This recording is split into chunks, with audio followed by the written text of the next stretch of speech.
Manchester United 2, Aston Villa 0. My name is Eric. Welcome to the Red Devil Experience. We're here doing the final Red Devil recap of the season. I think most of us will probably say, thank God, the season is actually finally over. This nightmare can hopefully, at the very least, for now, be behind us. Obviously, there's many worries for the future and stuff like that, but this nightmare that has been the season that we've had to endure has come to a close. We don't have to continue it. The summer window is coming up now and focus is going to shift.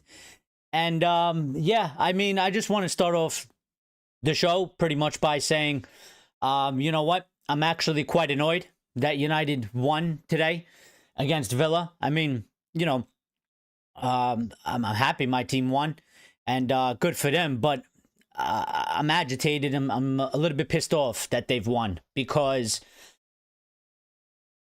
the beginning of the match was probably the best we started all season long under both managers. And we did it in a match where it means absolutely nothing. We didn't do it when it counted all season. Not once. We didn't do it Wednesday when it mattered the most and had the biggest implications. And that we actually needed to go out and do it. But on the final day of the season, when it doesn't really mean anything, maybe a little bit of pride, pretty much it. But other than that, maybe, instead of finishing 16th, we finished 15th. But that's not, those aren't accomplishments. Those aren't things that we're looking at for Manchester United to be doing. So, I think it's actually quite annoying that they did this today because we talked about it a little bit last time. One of the chat members said, what if United go play the best game they've had in the last day of the season? I said, actually, I'd probably be even more pissed because, again, it just, it was a match that really didn't mean anything. I mean, there was some good performances out there and stuff like that. We're going to get into all that sort of stuff. We'll do some live player ratings if we have time and we could do it in a timely manner. I'd like to do sort of a kind of a season ending review player by player, because while I think obviously the club as a whole and the team as a whole has been obviously shit for the whole season, I think some players actually were pretty decent throughout the season and they were pretty good on a consistent basis, but just, the squad as a whole wasn't good enough. So I like to maybe try and go through player by player. Maybe we could give them sort of a rating as well. But before we go any further, please make sure you smash the like button because it helps the channel grow and it's greatly important. So take the time, hit that like button. It's a massive, massive help, and thank you if you do that. Also, we're trying to get to 3,000 subscribers. We're at 2,980. We're 20 people away. So if you want to help us out there, we're going to get there. Be part of the family. Join us. We have a Discord as well. Get involved in there. Good things going on in there. So, and make sure you hit the notification bell icon when you do subscribe so you get the notifications when we go live and you don't miss a show and you don't miss any piece of the show either. You'll be in the loop always. But yeah, I mean, listen, it was a good performance. Villa, obviously, they kind of needed the win in their own terms. I mean, I think as far as I know, let me check the table, but they had some other implications that they could still get into, the Champions League and stuff like that, but they kind of needed to win. They kind of didn't need to lose. They actually finished in Europa League, so because of how the other scores have gone. So I mean, listen, it was sort of a nothing game in terms of that for Manchester United. It really doesn't make any sort of monumental difference for how the season has gone. And the match to do this sort of performance and get this sort of result was Wednesday, not today. But Villa are a good team. We played very well, and I would say this is what and how we should have been playing all season long. And I don't think Amorim did anything different. I don't think he did anything different today. I don't think anything transpired between Wednesday and today that he magically made the players just put in a better performance. I just think It's just the players. I mean, the players aren't good enough. Some of them don't have a good enough mentality. They go into a match today. There's no pressure. Maybe they have a little bit of a chip on their shoulder because, you know, they disappointed the fans. So maybe they wanted to put in a good performance on the final day of the season. But I mean, the fact that you can't do it on a consistent basis, the fact that you can't do it in the big moments and when it counts, you can't be at this football club, man. You can't be at this football club. If you can perform when there's no pressure, but you can't perform when there is pressure, well, Manchester United middle name is literally pressure. So if you can't handle the pressure, you can't be at this football club. You can't belong at this football club. You know, Steph says United can only beat 10 men, it seems. Big up Eric. I mean, yeah, because we need all the help we can get. And even with that, Steph, we still struggle to score. You know, up until, you know, Diallo scored a goal and then we got a penalty. And we got away with it a little bit because actually, you know what? I think Villa probably got robbed of that goal. I don't know. I don't know if that was the right call to take that goal away. I don't think it was. I kind of feel like they got robbed a little bit by VAR. And actually, I mean, if they scored that goal, they go up 1-0. And who knows how the game would have actually turned out. But we got a little bit, you know, fortunate with that. Seeking says excellent win, says dodgy ref. Well, I mean, all the refs are pretty much dodgy. I don't think there's a ref out there that's actually probably good in the Premier League at this moment in time. So, I mean, all the refereeing is dodgy. Villa used to being robbed. Well, yeah, I mean, but still, you know, I feel like lots of teams get robbed as well, because the refereeing is dodgy out there. But, you know, listen, to me, it just, I don't know. It just, I don't want to, like, I'm not trying to be so negative about the whole thing because we won. And I'm not trying to be that kind of guy. But it's just like, they put in good performances. But at the same time, I just can't help but feel. And I'm like, but you've done it when it doesn't matter. And it actually is really bothering me. You know, it's bothered me that we done this. Because if we went out and we struggled the way we usually do, obviously I wouldn't have been, like, happy about it. But I would have been able to accept it a little bit more. Because it's like, this is what we are exactly. And, you know, it's no different than every other match. But because there was no pressure today, and because it was pretty much almost a nothing game, they came out and they actually put in the performance that we've been asking for them to do since December. You know, so for me, it's just quite, like, it just adds to the fact that I want this squad dismantled. I don't think there's many good players or useful players anymore. I don't trust them. I don't really want them. And as far as I'm concerned, a bunch of them can go. You know, 70%. I think Diallo is one that obviously we can keep. I think Diego Dalot is one that we can keep. I think he has a good amount of skill, but also I think he has the correct attitude, the correct mentality, work rate. You know, is he world class? No, but he's good. He's good enough for what we have now. I don't think he needs one that needs to go. Yoro I would keep. Maino I'd keep. And the rest, you know, not really have too much about them. I mean, Delit's not going to go anywhere, of course, and probably like the likes of Maguire or something. Although if an offer came from Maguire, I'd probably take it. I mean, I would dismantle the squad as much as possible, and I would sell as many players as possible. You know, Rasmus not being able to score again. Had a few chances, struggled. I think he actually had some very good opportunities, and he doesn't get today. I think he got way more opportunities than he probably has throughout most matches through the course of the season. But he's still, for a guy, obviously I know he lacks confidence, but you know, I still felt like he made some wrong decisions when he wasn't good opportunities with the ball. Even the one where, you know, I think it was a bit unfortunate for him because Martinez targeted him, took him out, and he probably, I mean, at least I hope he would have scored from that, because it was an open net. He, go around Martinez and it's an open goal. And I hope he would have put it in. I would expect him to put that in. Obviously got taken out, but even on that one, he went to the left. He went to the outside of Martinez, and I don't understand why he didn't try to go to the inside, because that's where the goal is. And why do you want to take yourself further outside? So, Almo is here. I'm glad you're here, Almo, because I was thinking about you. While I was watching the match, because quite a number of things transpired since I think the last time we spoke, buddy.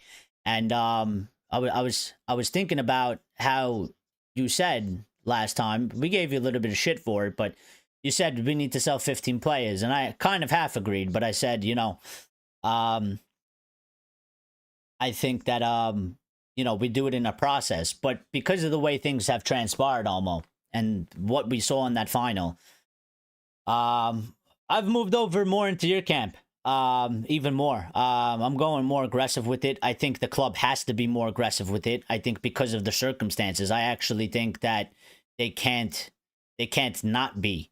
I think things have changed significantly, and that's why my sort of opinion has shifted to a little bit more of a hardcore type of thing. These players, they can't stay here, and I want a mass exodus of these players. I'm tired of it. I'm sick of it. I've already been on them, from Amorim to Ten Hag. I protected Ten Hag a lot throughout his time, and I was like, these players are no good. People put blame on him for him having a hand in it. I won't argue against that, but I mean, same thing for Solskjaer. I mean, the group of players that we've had and the culmination of players we've had under different types of managers just aren't good. They haven't been good. And I think now is the perfect time to kick them out of the football club. And I think Ineos doesn't really have any other choice, considering the path that they're choosing to go, and considering the path that they chose previously, doing this sort of thing. Getting Amorim and knowing that he plays the way he plays, and knowing the squad doesn't fit that sort of thing, and there is always a chance that they were always going to get absolutely exposed for it, which they have done so. And they decided to continue with him. So in my opinion, they don't really have a choice. Mass exodus, as many players as possible. I know it's a monumental task. I know it's not easy. I know there's things with FFP and stuff like that. I get that. But my thing is, at the bare minimum, from Ineos, I want to see them at the very least attempt it. I don't want to see them not even trying to do it. It's one thing if you try to do it and you fail. It's another thing if you don't even consider it an option or a part of a plan. So, Seeking said, Man U players redeemed themselves. Nah, I disagree with that. They didn't. This match means nothing. There's no redemption for this group of players. There's no redemption for them. They've absolutely blown it. Many of them have had multiple opportunities and multiple chances. There's no redemption for a good amount of these players. Absolutely not. Especially in this type of match. I mean, this match means nothing. It means nothing at all. They didn't do it when it counted. They didn't do it. We had so many opportunities from November to at least mid-March to get points and actually move up the table and not finish 15th or 16th or 17th. We could have at least maybe finished 10th, maybe 9th, or even 8th. And that's still not great, but it's better than 15th. They had so many opportunities. They blew every single opportunity they ever got. There's no redemption for 75% of the squad at all. Not at all. Almost says I haven't been in for a while. I've been busy, but Wednesday was a disgrace. I told you about these players. I hate every single one of them. I can't even look at them. They annoy me so much. And Onana and Garnacho are sold 100%, says Almo. Yeah, I said prior to this match, I said that it was going to be, I wanted to watch it because, well, it's the last day of the season and I'll watch it anyway, but I was more interested in to see what Amorim was going to do with the team, the selection. Obviously the news of Garnacho broke out the day before, and they did say that he wasn't going to be part of the squad. I think I think he's definitely gone. Onana was one that surprised me because there wasn't, as far as I know, and I didn't see, there wasn't any like news indicating that that was going to happen. And I was actually quite surprised that he wasn't involved in the squad at all. Which then obviously was like, you know, is that him gone as well? I almost think so. I think maybe. I mean, somebody's got to ask the question, and let's hear a response from the manager and see, you know, what kind of quotes we get out of that. I know Amorim has spoken to the fans on the pitch as well, so we're gonna go through that as well because that's important to get to, because you know, it's an end of season statement from the manager, and we have a future of next season with him, so we should get to his words. And almost says, yes, we do. I'll get half the squad, half of the squad, mate. I did tell you about the shower of shit we got playing in our great shirt, bro.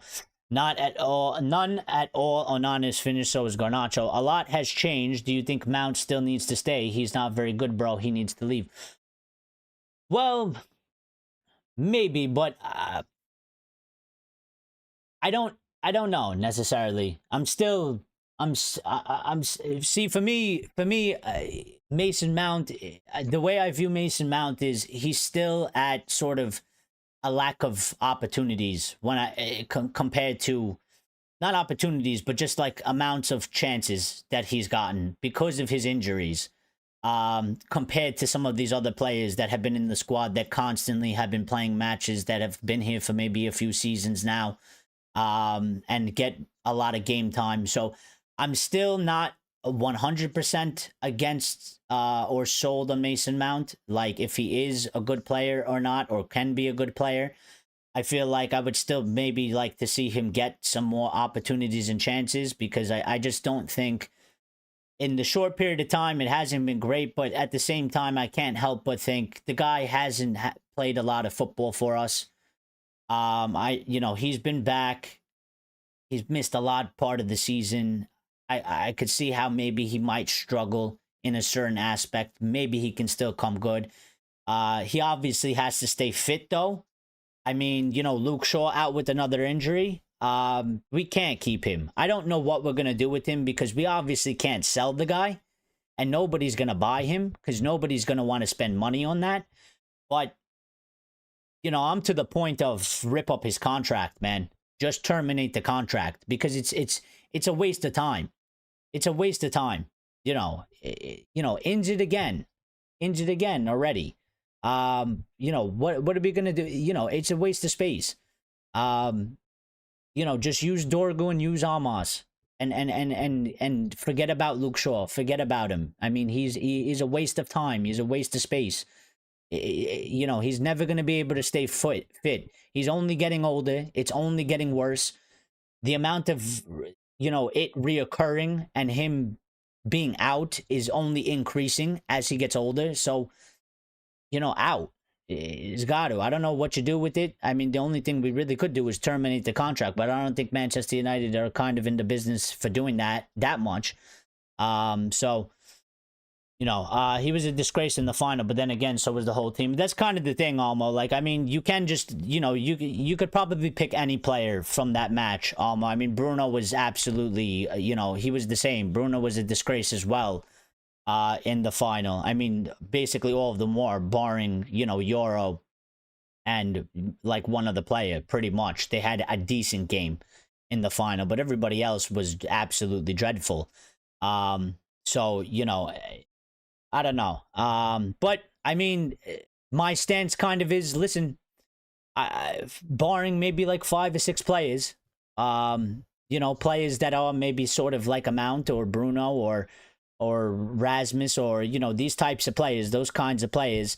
Listen, if somebody comes with some money and it's an offer of money that makes sense and is worth it, then, I have no problem. Let them go. But I wouldn't do it for Manu. I wouldn't, Euro isn't one you can even talk about, because I don't think they would let him go unless somebody came and offered us maybe 100 million, and maybe they still wouldn't do it.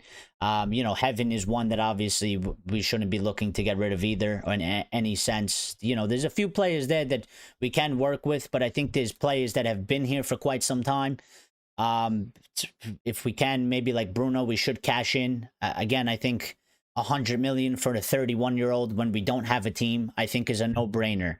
I have nothing personal against Bruno, but I just think in terms of football, 100 million for a 31-year-old when you don't have a squad and you don't have a team and everybody else is dysfunctional. There's no point in having a player like Bruno Fernandes. There's no point. We're a one-man team essentially, maybe a two-man team or three-man team in our day. You can't have that sort of stuff. That's why we are where we are. It just is nothing that we can do. Almost says there's a lot more to get rid of than Mount. One player I couldn't believe how bad he was in the final was Ahmad. I mean, yeah, I mean, just this.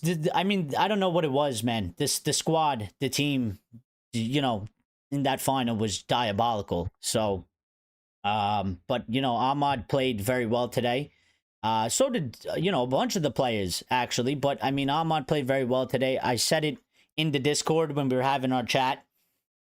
We were talking in the Discord throughout the match, bunch of us, and I said for me, Delo and Diallo right wing back. I said that's what we need. I said I like Maz very, very much.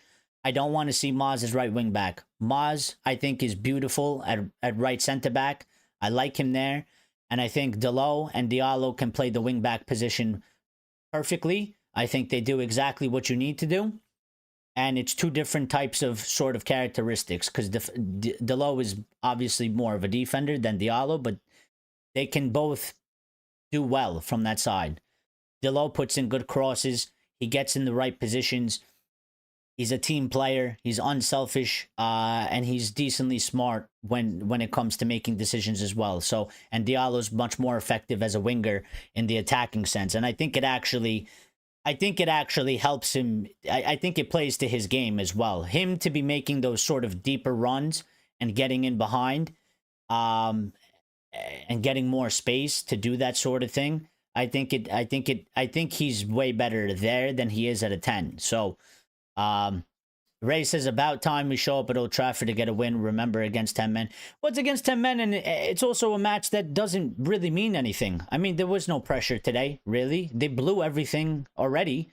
What significance is there going from 16th to 15th? It's not like today was like we need to win to get in the Champions League, and if we lose, we go into Europa or something like that. And it wasn't like it was Wednesday, where that was our whole season and everything was on the line. So I'm not, I be fair, they had a good game, but I'm not impressed, and it doesn't change anything for me. It literally means nothing to me what they did today. It means absolutely nothing what they did today, because when it counted, they didn't do it. So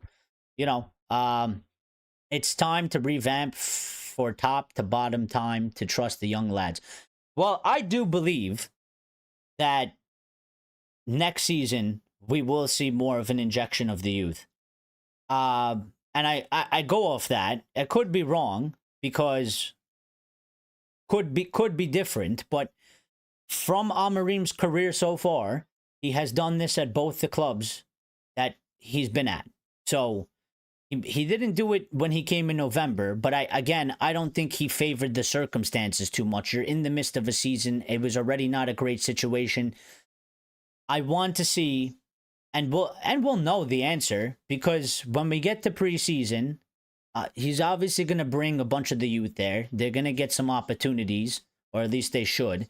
And I at this current moment in time, knowing what he did at Sporting, I kind of expect him to do the same thing at Manchester United, which is at Sporting, he had a mass exodus. He got rid of 25 players in the first summer, and he replaced them with whatever players they were able to buy, but he also brought through a numerous amounts of players from the youth academy and put them in the first team. And I'm talking about not first team on the bench. He was starting them.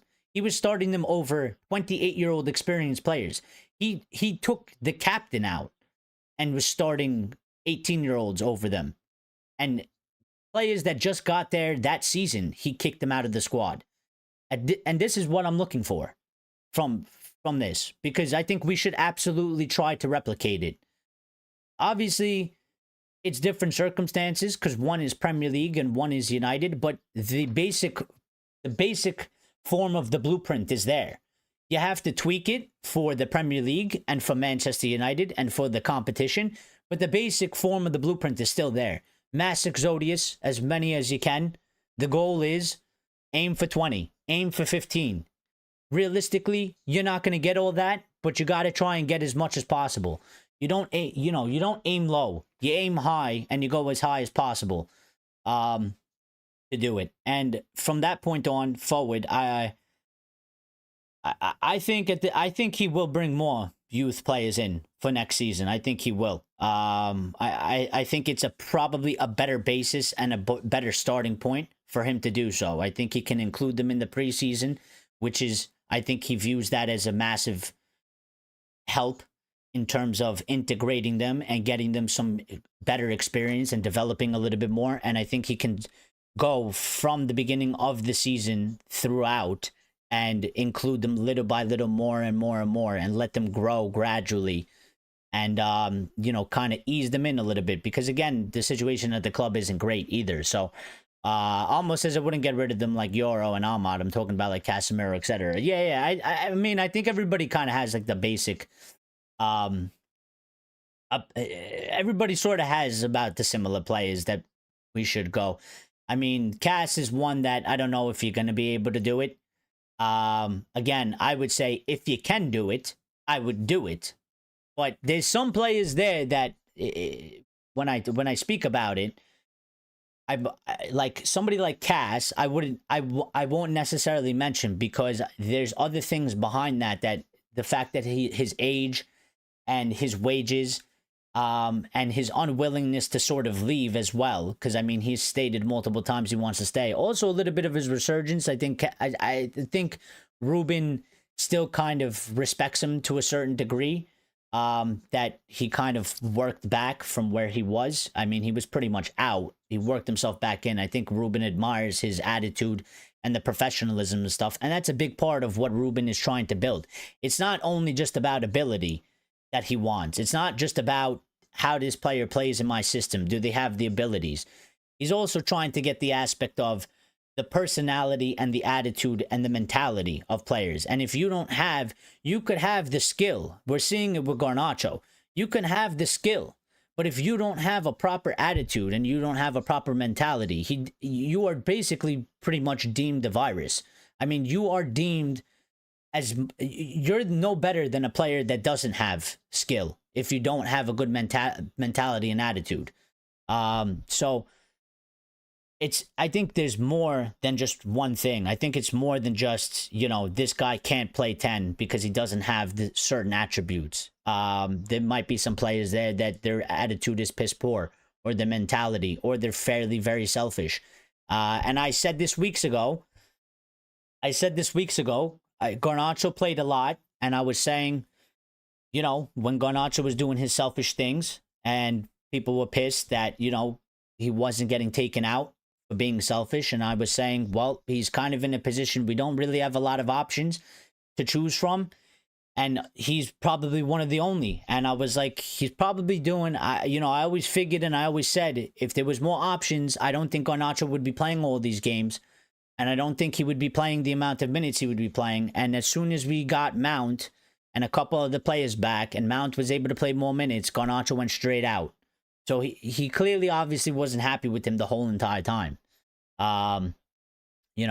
Almost says it would be nice next season to watch proper footballers like Cunha and not Garnacho shooting from ridiculous angles and distances. Well, let's see what we do, Almo. Again, we still have to go through this process, and we've all made up our minds essentially of what we want to happen and what we want to see, but it has to come from Ineos and the people in charge, and they have to, kind of match that, and they also then have to execute it. So we got to see, how it goes first. But I'm laying out my expectations for what I want to see them do. Lions is here, says the good times are coming. Well, I hope so. Again, we have massive work to do. big stuff that we got to do, and we just got to see how it unfolds first before we really see. Because again, as we know, everything can change on a dime. You know, I think the majority of people didn't really feel like we needed maybe a mass Exodus before the final, but the way in which the season has gone and they threw it away, I think many people are in this camp now, and that's because that's how football goes.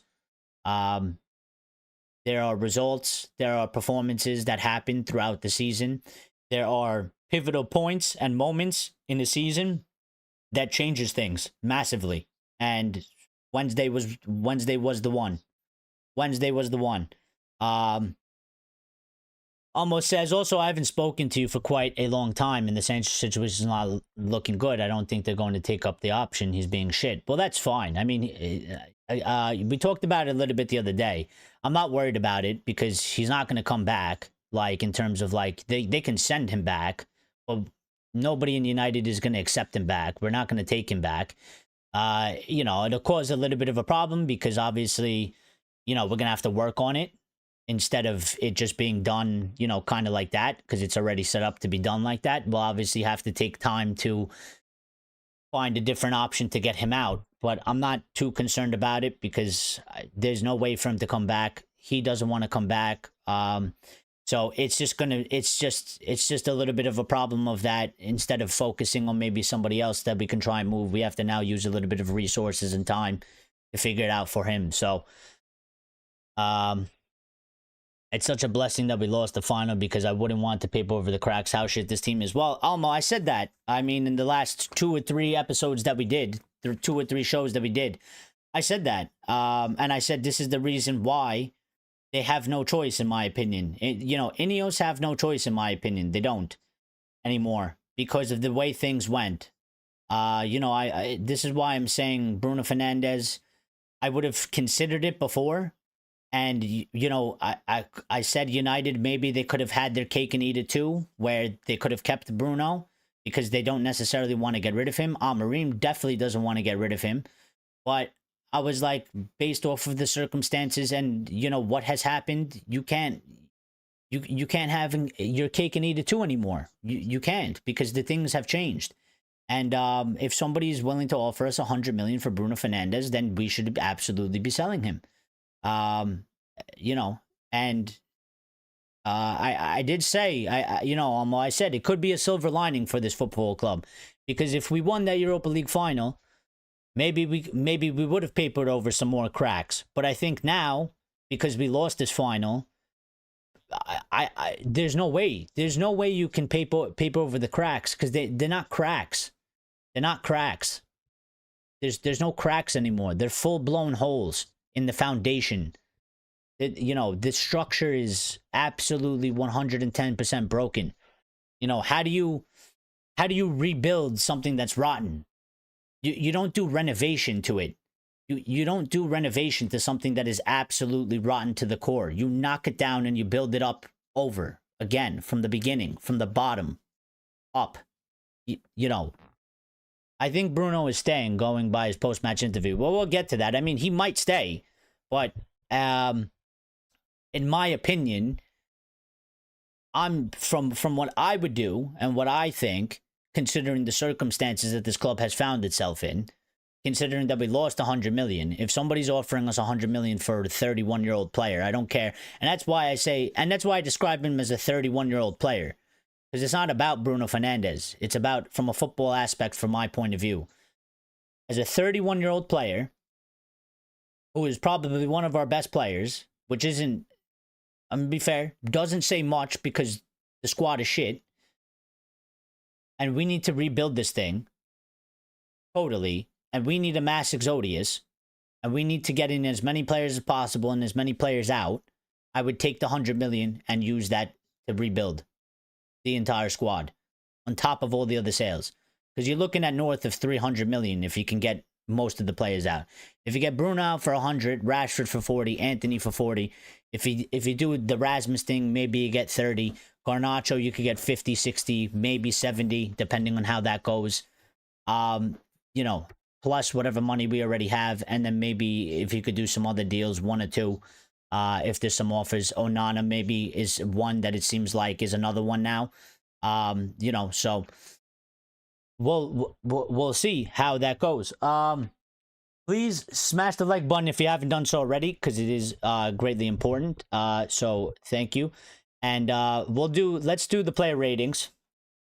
I'm going to do the player ratings. We'll go through the match. Let's get that out of the way, and then we'll get to the quotes, and then we'll talk a little bit more general about United, because this show is, it's not really about the match today, to be quite honest. It's more just so that it's kind of a season ending video. So we're doing a little bit of a mix of a Red Devil recap and sort of a topical stuff today. So I don't want to take too long on the match, because again, for me, it has no weight. It has no real importance for today. It's just the last match of this of the most disastrous season ever.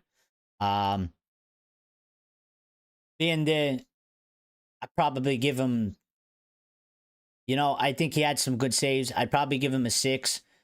I think he got away with it a little bit. I'd probably give him a little bit lower of a score, because I think, you know, I think Villa got robbed on that goal. I think he fucked that up. And they probably should have had a goal, but since it didn't count, you know what? I'll let it slide. And I think he had some very good saves, and he did pretty good.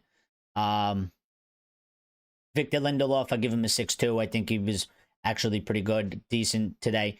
Didn't do, you know, did his job. Maguire, same thing, 6 for me. Good as well. Heaven, I give him a 6.5. I think he was good. He's probably the better of the 3 back there. And I like this kid. You know, and he's a good buy. And we should be doing more of these sorts of things. We got him for nothing. And he obviously quite clearly has a good talent. And this is what I say. There's players out there. If we have people at the proper recruitment level, you can find players like this and all over the place. You know, not just in England, but all over the place. There's deals to be done. There's players to get. You can rebuild the squad. You don't have to do it the most expensive. You can find players like Heaven and above. They don't have to necessarily be his age, but there's players out there that you can get for sure for good prices. So yeah, I mean, he had a good match. You know, he reads the game well. He's good at tackling. And I think, you know, he's definitely a positive and definitely one that we're going to be looking for forward for next season. So, Maz, I'd give him just a 6. I think he was all right. Obviously, you know, he got a hamstring injury, so he didn't play a long time. You know, and just on that, we shouldn't be playing a lot of these guys when we go to Asia. I mean, we're hopping on a plane literally today, right after this match, and we're going to Asia to go play 2 matches for £8 million. Just hope Heaven's injuries ain't a glimpse into the future. Well, we got to do our best to manage that. I mean, he's young. Lions, he's young. We can sort of prevent it from getting worse and stuff. And hopefully it doesn't turn into something that becomes quite problematic. So we'll see. But, you know, some of these players, we shouldn't be playing them in Asia. I mean, they played a long season. I know they've all been shit, but still, at the same time, there's some players that we're looking at, you know, for next season. I don't want them getting injured. They don't need to be missing preseason. You know, it's not worth it. So they shouldn't be touching the pitch at all when we go and play these 2 games in Asia. Shouldn't be happening. Shouldn't be happening at all. So, Cass, I give him a 6 as well. You know, he was pretty good. Bruno, 6.5, got the assist, did much better today. You know, did much better today. As the whole squad did much better today. But, yeah. Dorgo, I give a 6.5 as well. I think he was better. He still needs to fix some parts of his game. You know, he still needs to add a little bit of, I would like a little bit of flair from him. He gets in very good positions. He makes good runs. He needs to work on the crossing. He needs to work on his passing a little bit. And even when he takes on the defenders, when it's 1v1, he also has to do a slight better job. Sometimes he doesn't. He needs a little bit more quickness in that step. But Again, we got him in January, came in the midst of in a season where we weren't doing quite well. The team is struggling. He's just gotten to the Premier League. He was playing at Lecce in the Serie A. It's two different leagues. I think it's still very early days for him, and I think he can obviously always improve from this point.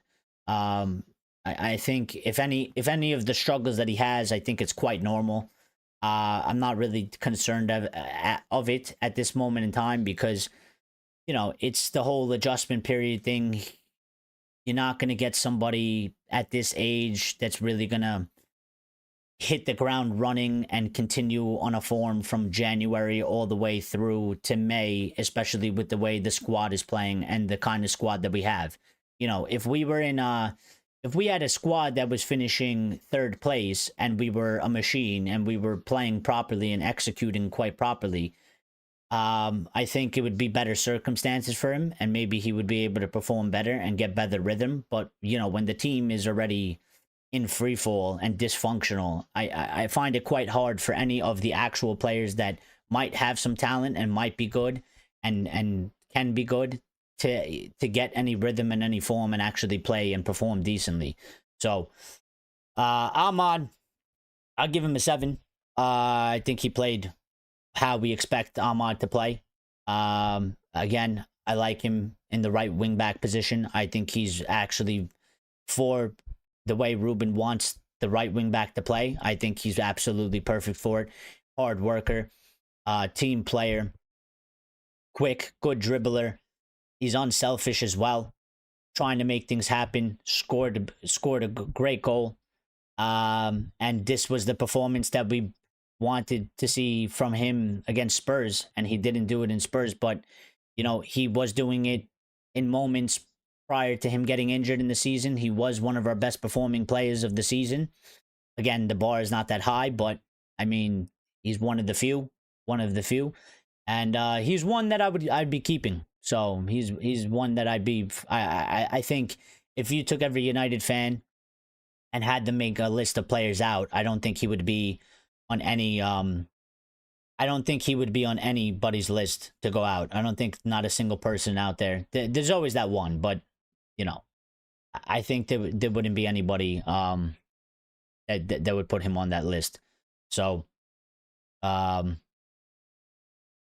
Mason Mount, probably a 5.5. I think he wasn't that great again today.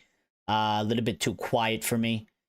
It didn't have a big enough impact. I think times that he was coming off the bench later on in the match, before starting matches, I think he was having a better impact. You noticed him more. He was more involved. The past 2 times in the final, dreadful. Like everybody else, ghost. Not really noticeable today. Slightly better than that, but I mean, still not enough. But he's one that I think, considering the circumstances around him, and when I mean circumstances, I mean the whole injury thing and not really getting as many opportunities as some of these other guys. He's still one that I still have probably a lot of question marks over. I feel very undecided about him. And I'd probably give him some more opportunities. I'd probably give him next season, to be quite honest, and see what happens. If he's able to stay fit, if he can, perform good on a consistent basis over the course of next season, and then make really a more final judgment on how that goes, really. Rasmus, 5. Listen, I feel bad for the guy, but today I would say wasn't one of those games. And I understand also, he's a guy that is severely lacking confidence. He's had a horrible season, so I get that sort of thing. But today was one of those games that he had opportunities. There was chances for him. He did good to get in good positions, and I think he did well in some other aspects of the match, but he still made some wrong decisions when he was in good positions, and he just couldn't get the ball in the back of the net. He did put it in the back of the net that one time, but it was offsides. So it didn't count, unfortunately. And I think the other one was the Martinez thing. I mean, I think he would have probably got a goal out of that. again, for me, I think he made the wrong decision as to trying to go to the left. Now, I don't know if it would have mattered because Martinez just wanted to wipe him out, which he succeeded in doing. So, even if he went to the right, he probably still would have got wiped out. So he probably still wouldn't have been able to score. But I mean, that was probably a goal for him. But just more specifically in that moment, he tried to round Martinez going to the left. I don't know why you would want to go further away from the goal and get a tighter angle. He had space to go to the right. He should have went inside. There was more space. It's easier to kick it. It's more centered to the goal. You know, so his decision making is a little bit off, and his sort of positional thing is still not good enough.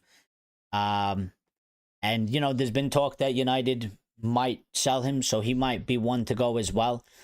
There's some interest from him in Italy. I think maybe, he might be just a player that's better for Italy. Maybe he's better for Italy. We'll see though. We'll see how that goes. Johnny Evans, I give him a 6. Just on Johnny Evans, I mean, that was the last match that we're gonna see him play. At Old Trafford. I guess he's going to Asia because I don't think the contract expires until like late June or something like that. So technically he's still a United player, but I mean, Johnny is gone. So big respect to Johnny.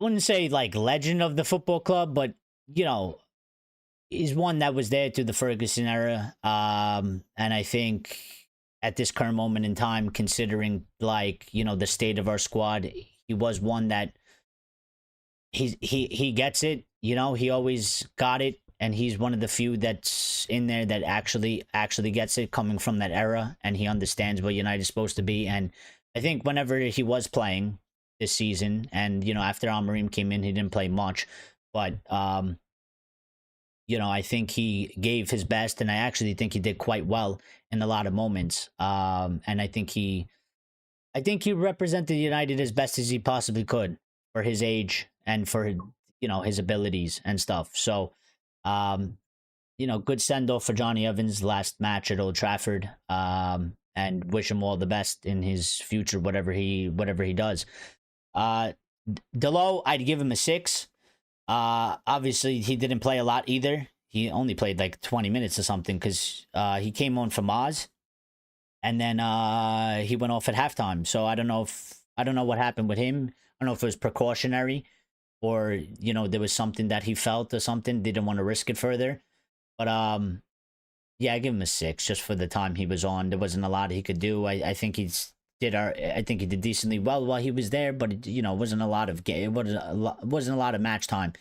Ericsson, I give him a 6. Sub came on, did all right. He scored the penalty, so good for him. And this was his last match as well. I mean, he's probably going to Asia too, but I mean, last match officially in the Premier League for Manchester United at Old Trafford and stuff. His contract's expiring. He's gone. He's not coming back.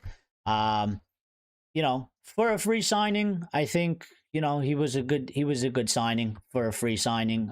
He had his moments. There was other times where it wasn't so great, but big respect to him always for coming back from that heart problem and that he had, and where he almost lost his life. I think that he was a decently good servant to the football club. So respect to him as well. Wish him all the best. But it's time to move on again from some of these players. So I think it's proper that we're doing this. Mainu, I think when Mainu came on, I actually think Mainu, like compared to Mount, I think Mainu had a much bigger impact in the game. I think Mainu was actually much better. I think he is actually really good in that position. I think he operates quite well in tight spaces. Up there, I think he handles it a lot better. I would probably give him a 6.5. I felt like he had a good impact on the match. I think he was noticeable, and yeah, I think he got involved, and he's one I wouldn't sell. I think he has, for me, Mainu, I think he has potential. He also has the ability that he has at this current age, but He has potential. He has a good attitude. He has a good mentality from what we can tell so far. There hasn't been any real problems in that department that have arisen. Obviously, we don't know him personally, but um, yeah, and I think he's one that should be staying 100%. I feel like he's going to stay because we are negotiating contract with him. So it doesn't make sense that you're going to negotiate a contract to sell the player unless we're doing, some dark art type thing where we're pretending to do negotiations for a contract so that somebody can come in and maybe put in an offer and then we just end up selling him. Um, it's one that I would disagree with heavily if Ineos sell him. I think Garnacho, I was at a point where I was kind of against it, but his attitude is a problem. You have to admit it. His attitude is a problem, which means his mentality is also a problem. His selfishness is a problem. I don't think, again, there's people that say he's shit. I won't say that. I think he is. He has good skill. He lacks in some areas and he can improve, but I think at his age, he can get better. And, if he goes somewhere else, I think he can still be a good player and he could have good seasons and stuff like that. I'm not going to be surprised by it in any sort of way. I think he can, but I don't think he has the correct attitude, the correct mentality. It's one thing to be mad. It's one thing to be mad that you got dropped for the final. It's one thing, but it's also about how you handle it. It's also about the way you go about it. And clearly what he did wasn't the proper way. And clearly what he said was an insight into his brain and the way he thinks and the way he's handling things behind the scenes. And there's just no room for that for what we need at this football club. There's no room for that.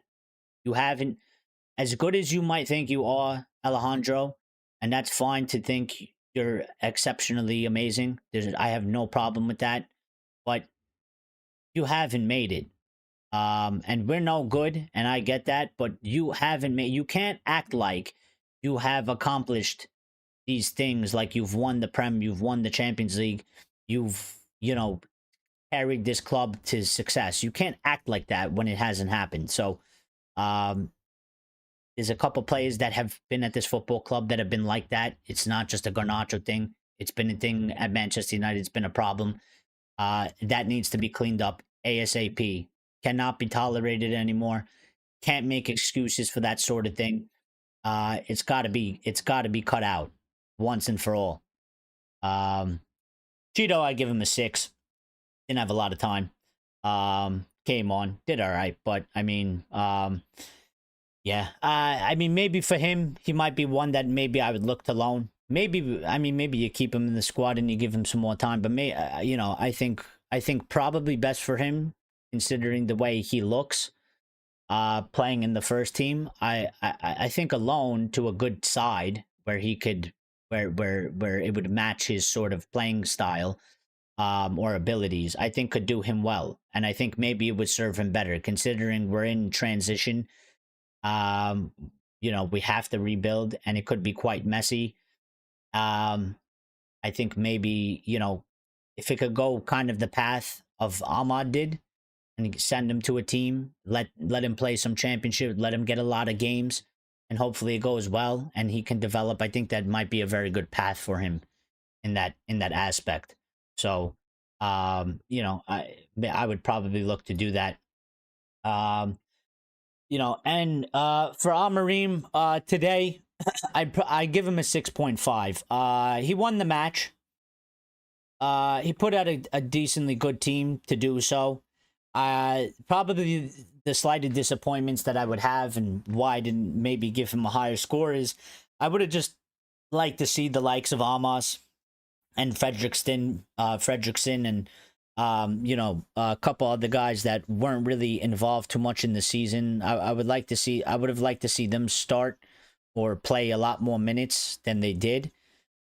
And I probably would have done it myself. So, I felt like that kind of was a bit disappointing in that aspect. I mean, it was good to see Heaven out there at the very least, but, I would have liked to see Collier out there. I would have liked to see Fredrickson out there. I think you could have went with Mano and started him today.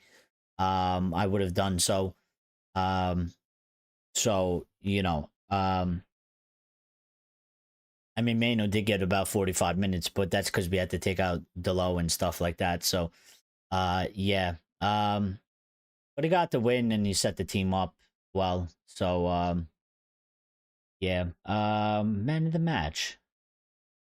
Who do I feel like we should give man of the match to? I'd probably give it to Diallo, probably. The scoring the goal and playing well. I'd probably give it to Diallo. So Diallo, man of the match. So that's your player ratings there. We have more things to talk about, so obviously don't go anywhere. We just wanted to get that. Let me get to the chat because I missed some things while I was doing the player ratings. Lion says Cassie gets a 7.5 to 8 from me. Well, okay. I mean, I didn't rate it like that, but fair play to you if that's how you feel. And he was your man of the match, Lions. Well, all right. I didn't feel like he had that type of a game, but fair play. Chad asked me if I'm happy. Am I happy? No. You missed the beginning of the show, so I already explained that. I'm not happy. I am more frustrated. I'm trying to be fair to the team because they did play good today. They played better and they won the match. But I'm more frustrated because, Chad, I told you last time when you asked me, Chad, you asked me and you said, what if we go and play good and we win the match? And I told you I'd be even more pissed and that more of them should even go out the door.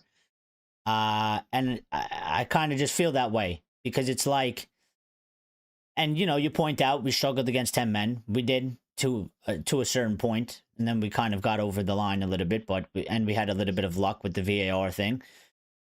But the bigger thing for me is just like you've done it in a match where it means nothing. All the pressure is off. And when you had the opportunities, when it was the big occasions, when everything was on the line, you shit the bed and you just were absolutely horrible. And then you come out today when the season is over, it's the last day of the match, and it kind of just felt like the players went out there and they were like, let's just go actually do what we should have been doing the whole time so we could get the fans a little bit off our back because it's the last match of the season and we don't really have to do any of this anymore.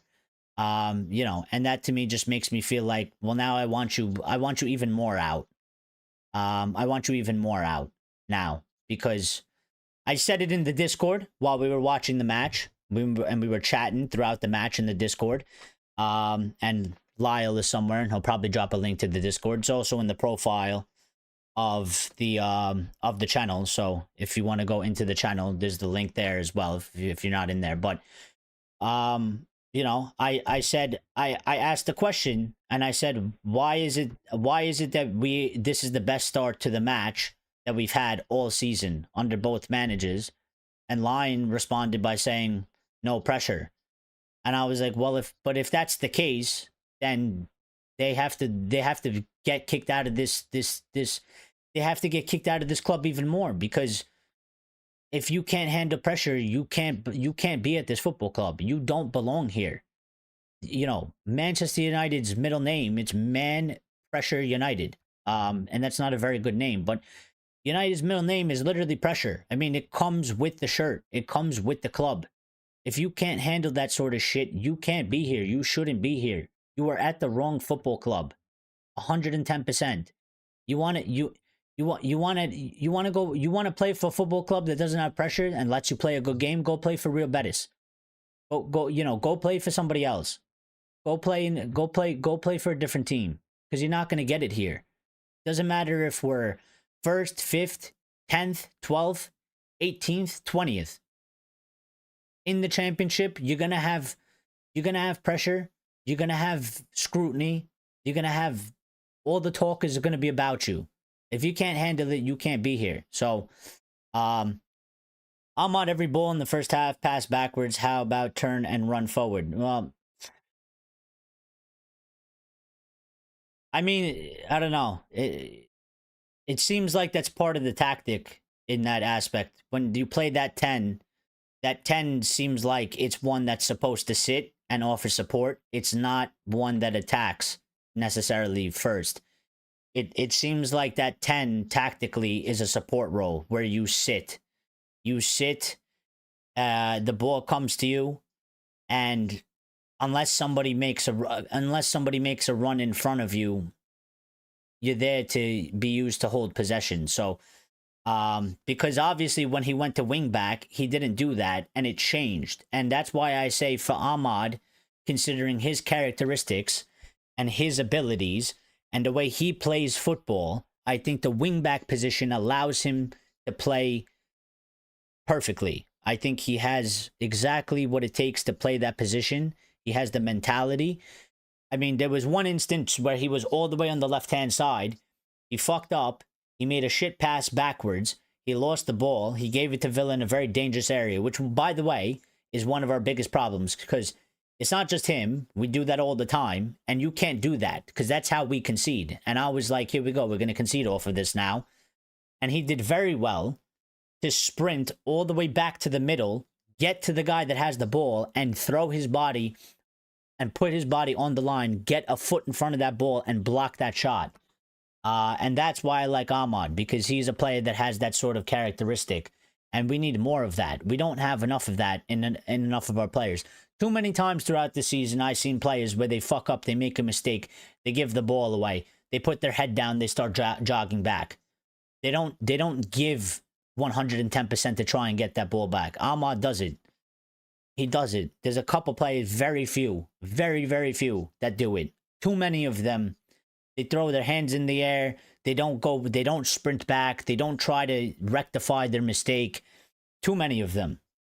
Too many of them. We need more players like him. He has good skill. He has a good attitude. He has a good mentality. He's professional about it. I mean, there was times where, you know, when he wasn't getting played under Erik ten Hag and everybody was losing their shit because they were like, he should be playing. He handled it well. He didn't come and make a social media post about the manager. He didn't do an interview criticizing people. Even now, he had the chance last week or the week before. He had a chance to talk shit about Erik ten Hag. Erik ten Hag is not our manager anymore. Erik ten Hag is sacked. He could have said, he could have essentially said, fuck Erik ten Hag for not playing me. Not in those words exactly, but you know what I mean. He didn't do that. He didn't do that. He kept it professional. He gave a professional response. He handles himself very well. We need more players like that. We need more. We don't need shirt sellers. We don't need monumental superstars at this current moment in time. We don't need that. We need players like Ahmad in different positions. Skill, mentality, attitude, professionalism. That's what we need. That's all we need. And build a strong core group foundation in the squad. And then we actually have something to build on and something that we can grow going forward and improve it as we go along. And something to work with, something to train with, something to improve on the, you know, on the training pitch and stuff like that. So, Lion says, I actually think Højlund did exactly what he wanted. If you look at the replay, it seems like Højlund was expecting the foul. I mean, I'll look at it again later, but from the pictures in my head, memory-wise, I saw it as he could have went left, he could have went right, because there was space on both sides. But to me, I just think you go right, because it's more centered to the goal. He still had space. And I just think it would have been probably better to go to the right instead of the left. I think he was going to get taken out either way. But, you know, if he was able to get away, I think if you go to the right, you're in a much better position to shoot and actually score. Whereas if he went to the left, he's pushed himself out wider, and maybe the play doesn't materialize as good as it did. Oh, I forgot about Lindelof. I'm sorry. You're right. Yeah, I mean, shout out to Lindelof as well. I forgot that he was leaving, man, for a second. So thank you for that. Yeah, I mean, shout out to Lindelof as well. Listen, he had to go. He had to go. I think it's the correct decision. But I mean, you know, he's been here for quite some time, and he had a good last match as well to, you know, send it off and send it home. Wish him all the best as well. In his future, but correct decision, you know, correct decisions on Lindelof, correct decision on Eriksen, and correct decision on Johnny Evans as well, of course. But you know, yeah, you know, he wasn't always my favorite Lindelof. I didn't really rate him as somebody that I like in the characteristics he has in the centre back. he's had some good times. He's had some good moments. Other times, he was poor. I remember there was times where people would be like, his nickname was the Iceman, and people would say that proudly. And I think there was a period of time where people were calling him a snowman because he was soft. So it was one that was a mixture, but I think again, barring ability wise for Lindelof or performance wise, I still think in terms of character and attitude, I think he was one that had those things. So I think he was always fairly, I can respect him for that much. It's never anything personal. This is sort of just, it's football, it's business, Axe is here, says he's shaving. All right.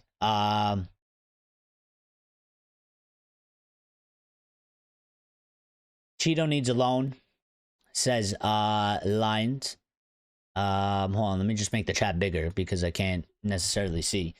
Also, I don't like how this is like this. Okay, this is better. This is better. Lucky is here. Lucky, how many Red Bulls did you have today? Send Cheeto to Wrexham.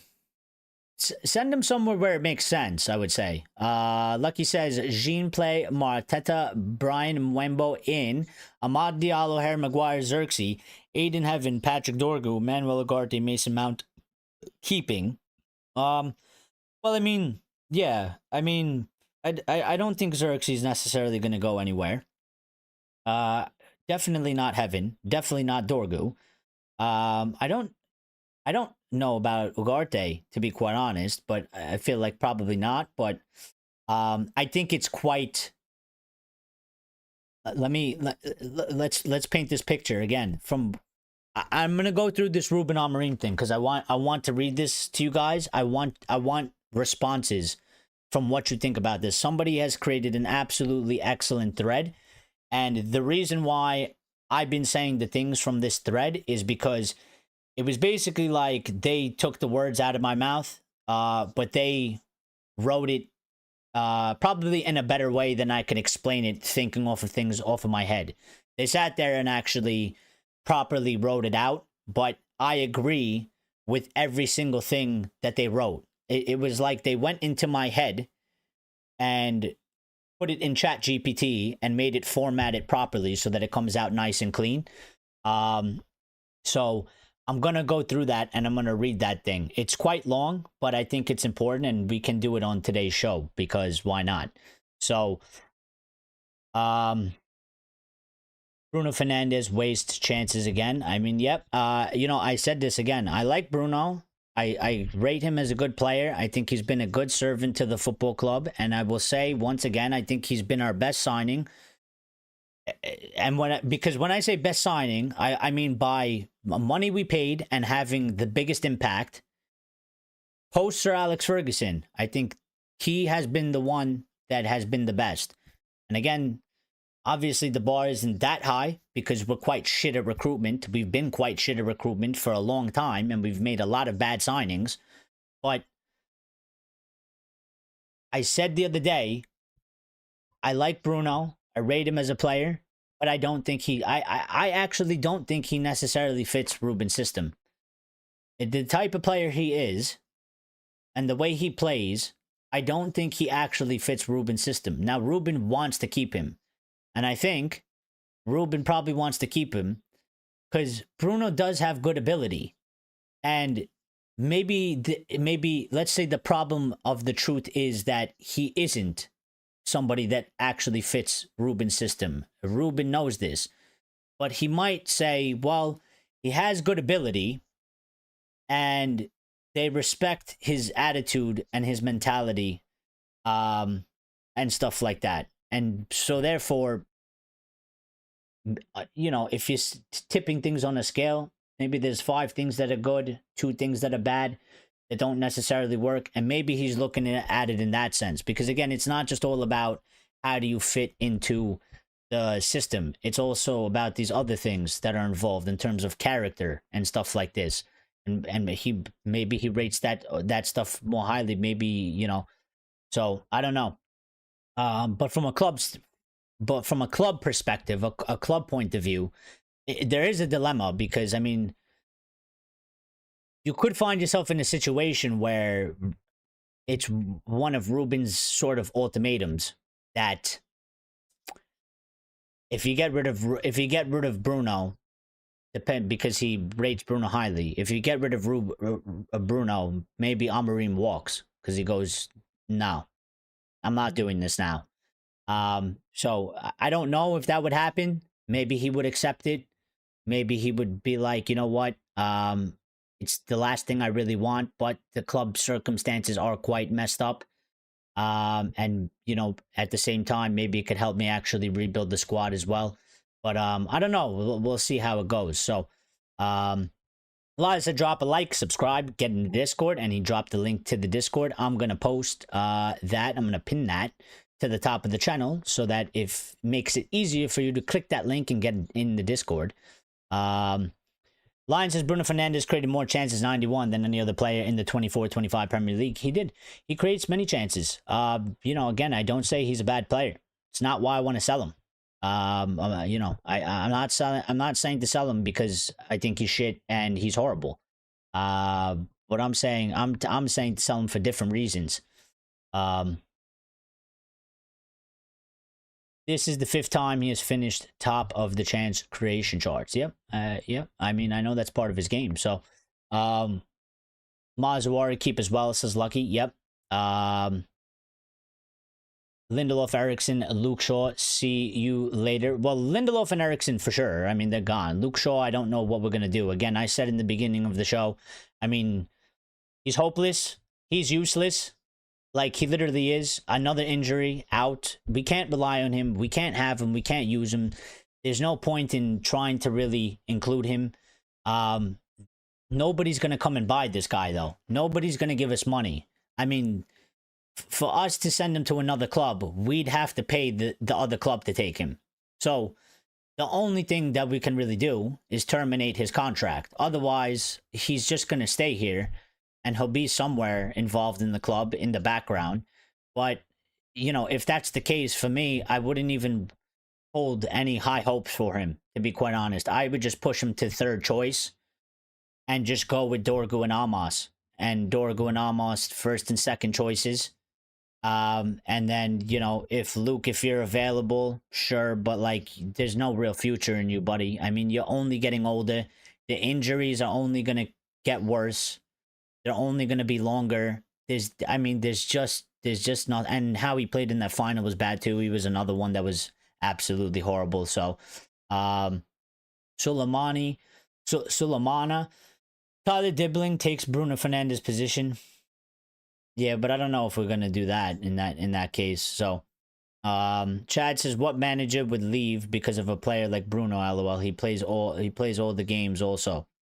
What manager would leave because of a player like Bruno? Well, again, Chad, listen, I always respect your choice to not rate him, and that's fine. But, you know, I disagree when you make statements like that because, you know, Amorim rates him, Ten Hag rated him, Solskjaer rated him highly. Like, all the managers that we've had, they all rate him highly. They all play him every single game. So clearly, like, they like him and they rate him highly. Now, what I'm talking about is sometimes there are circumstances in football, for example, like Thomas Tuchel, when he got sacked or it didn't work out. But what happened at Chelsea was he headed buds because he wanted certain players and he didn't want to remove certain players, and the club disagreed with him. They had a falling out. Now, these things can happen. Like, Amorim could tell the club, move on anybody you want. I have one condition. I truly believe and hold Bruno Fernandes as somebody that is pivotal for my rebuild for this football club. He is a non-negotiable. Now, if the club as a whole make a decision and they go, no, we're going to cash in on Bruno, well, that might just be something that Amorim goes, well, you know what? If you make this decision, I can't carry on because you're fucking up my plans. It's a possibility. It's a possibility. Line says, oh, I get that. I was just pointing it to Lucky. Yeah, no problem. Um, it's fine. Chad says, and doesn't get subbed. He takes almost all set pieces and somehow counts as chance creation. Well, that's why I don't really go too much by stats. I mean, I don't really give to, I don't really look too much into stats. I think goals and assists is pretty standard because goals and assists is a part of having an impact on matches. I mean, you're either scoring goals and assisting or you're not. So I think it's a basic level, and that's why I don't really give too much a shit about statistics, because there's a million statistics out there. There's statistics to make you say that somebody is the best player in the world. There's statistics out there that you can pinpoint and list 10 of them to make somebody look like shit. So I don't really care about statistics that much. I really don't. They don't really matter in that aspect. We're not professionals. We're not analyzing data here. We're not putting them into computer systems and, all this shit. So we're fans. We watch football. We know what we see with our eyes. We know the game. We've been watching it. I could tell with my eyes. I don't need to look at statistics. But he doesn't get subbed because we don't have a team. Chad, I would say to that point, we don't have a team. We're certainly, again, a one-man or two-man team, which is an issue. And I don't blame Bruno for it. I just blame the football club. Because if we're a one-man, two-man team, which is, many people say, if Bruno doesn't play good, we don't. The rest of the team plays like shit. It's not Bruno. That's not Bruno's problem. That's our football club's problem. Why are we a one-man club? Why is everything revolved around this one guy? Why don't you build a team? It's not Bruno's fault. It ain't Bruno's problem. It's not. He didn't create this. He's a guy that came to the football club to play football. Manchester United is the ones that they buy players and have other players in the squad. So, and I don't think we have many other very good players. Like Chad, for example, like you don't rate Bruno, but he's like, my point is to people that don't like Bruno, I don't even try to argue against to try and tell you that he's good. I just say, if you think Bruno is shit, then what does that mean for the rest of the team, barring 4 or 5 players? Because we have a squad of 22, 25 players. Maybe take 5 of them out, 20 other players. If Bruno is shit, then what are the other 20 players in the football club? Because they ain't better than him. And if he's not good enough and you don't rate him, then we have a big issue in the squad, do we not? Because that's how I look at it. If you think Bruno is a bad player, I don't want to argue on you with that. I just look at it as like, okay, well, if you think he's that shit, because my whole thing is the squad is shit. If you think he's shit, then what is the level of the other players who are clearly not near him?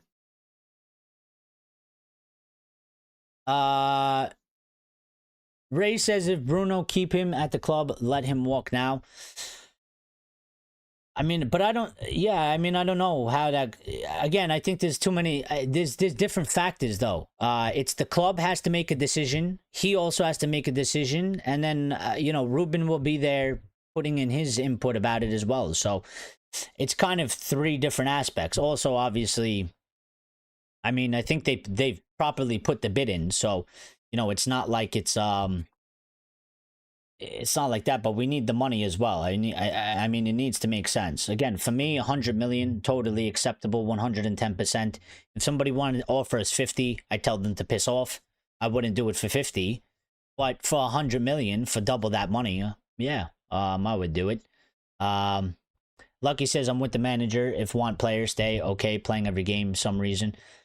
Yeah, I mean, again, listen, I said before, I wasn't against getting, again, when I say Bruno get out, it's not because it's not because I rate Bruno as a bad player. It's because I'm looking at the project as a whole, the squad, the fact that we've lost 100 million, and I feel like repercussions and changes need to come out of our plan for that. And I think before we lost the final, and before we didn't get into Champions League, and before we lost that money, I think United could have made an argument of we could have our cake and eat it too. We don't have to get rid of Bruno, but we can still transform this team to the extent that everybody felt like it needed to be transformed. Now I feel like you can't be like, yeah, we'll keep Bruno too, but we're also going to keep Ruben after what it is. We know the amount of changes that needs to come. We know that these players are no good, and we're going to have 100 million less in the bank. You know, I just think that the circumstances are different. Races, it's time to walk to the future and let the past behind. Bruno captaincy 13th and 15th place. Yeah, I mean, I don't know. I don't really have an opinion on that too much. I don't know. Again, I kind of look at it like, give the captaincy to anybody. I don't really think it changes, you know, give it to whoever you want in the squad. I don't think it really changes the position this football club comes from and finishes in. I don't think it makes a difference last season. I don't think it makes a difference this season. I don't think if you took the captaincy off Bruno and you gave it to somebody else, we would have finished not in 15th. Because I don't think that literally has probably any effect at this current moment in time. I think we're such at the basic level of we don't have any type of a team that is coherent in any way, that looking at a captain and saying he's dragged us down here, and I'm just like, we don't even have we don't have a base of anything. So, you know, I don't know. I don't know. Like, I feel like that at this moment in time, it literally doesn't matter, because I think the squad is so broken everywhere that, you know, he's the captain, he's a player, but when the mess at the club is far beyond, you know, if I say it's far beyond the manager, it's far beyond the fucking the club of the football team as well. So, and they all got fired, and Ruben is on the way out. Well, I mean, he could be. See how it goes. They all liked Bruno and paid the consequence for that. Well, maybe they did. Maybe they did. Chad says, even if we had Donny, Hannibal, and Eriksson, they kept letting him think he can underperform and keep his place. Well, yeah, I mean, they had mistakes in that as well. Again, I'm not for that. At some point, again, I said you have to be fair. You can have a favorite, that's fine, but when you're playing like crap for weeks on end, you know, it's one thing if you don't drop them, but it's also another thing that you're letting them play 90 minutes. So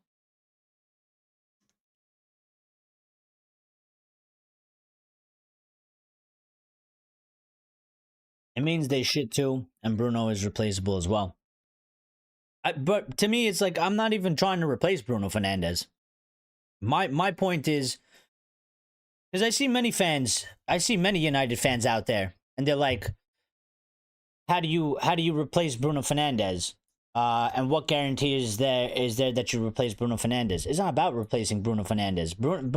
The sale, for me specifically, what I'm trying to say is, the sale of Bruno Fernandes is to use the money to rebuild the squad, to buy multiple different positions, to actually build the team.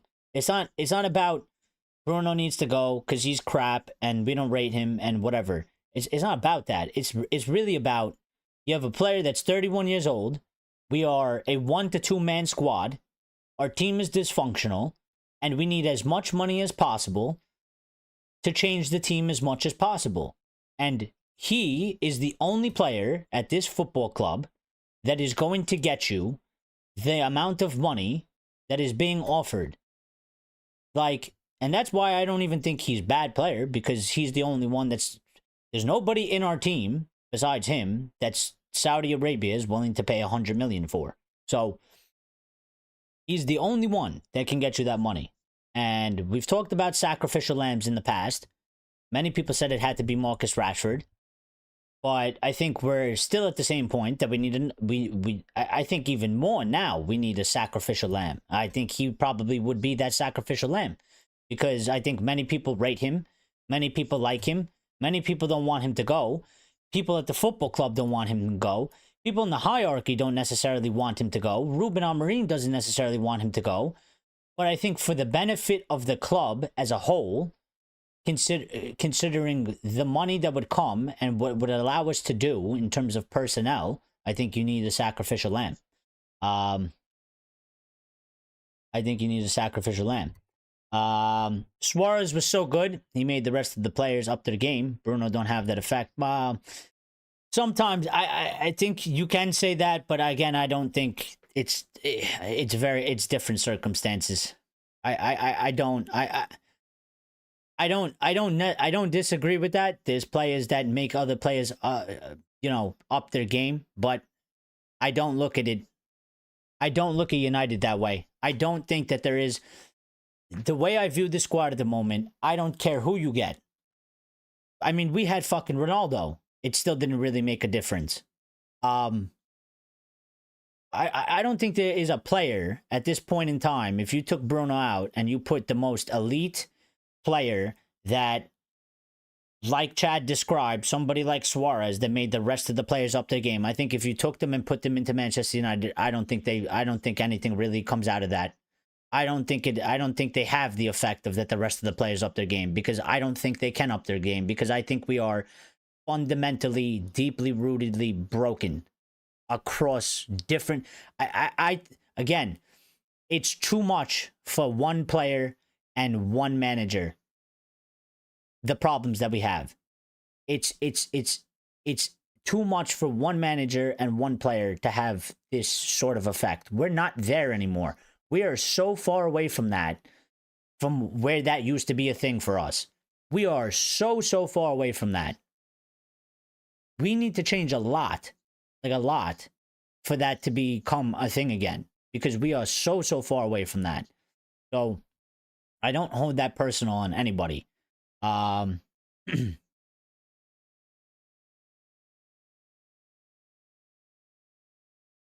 Lucky says Rasmus Højlund, can we let him go for 32.5 million pounds? But we'll see what comes out of it. So they all like Bruno and they all lost their job, says Ray. Well, yeah, but again, I think that's, I don't really necessarily buy that though, because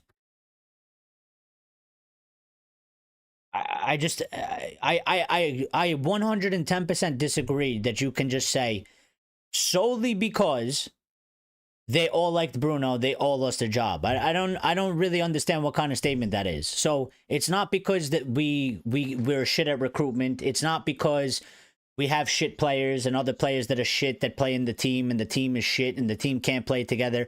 It's not because the manager does weird things and doesn't pick players based on performances and doesn't give players chances. It's not because, we're owned by the Glazers and, it's none of that. It's solely because they all like Bruno, so they all got sacked. Like, no. I mean, it could have some type of an impact, but again, I don't have the time to really focus on that shit because there's another 700 problems that all have a factor into it. So I don't really look into that too much. It doesn't hold that much weight like how you guys are saying it. You guys are clearly rating that very high. I don't rate it that high. I don't brush it off as it couldn't be a possibility, but I don't think it's so major that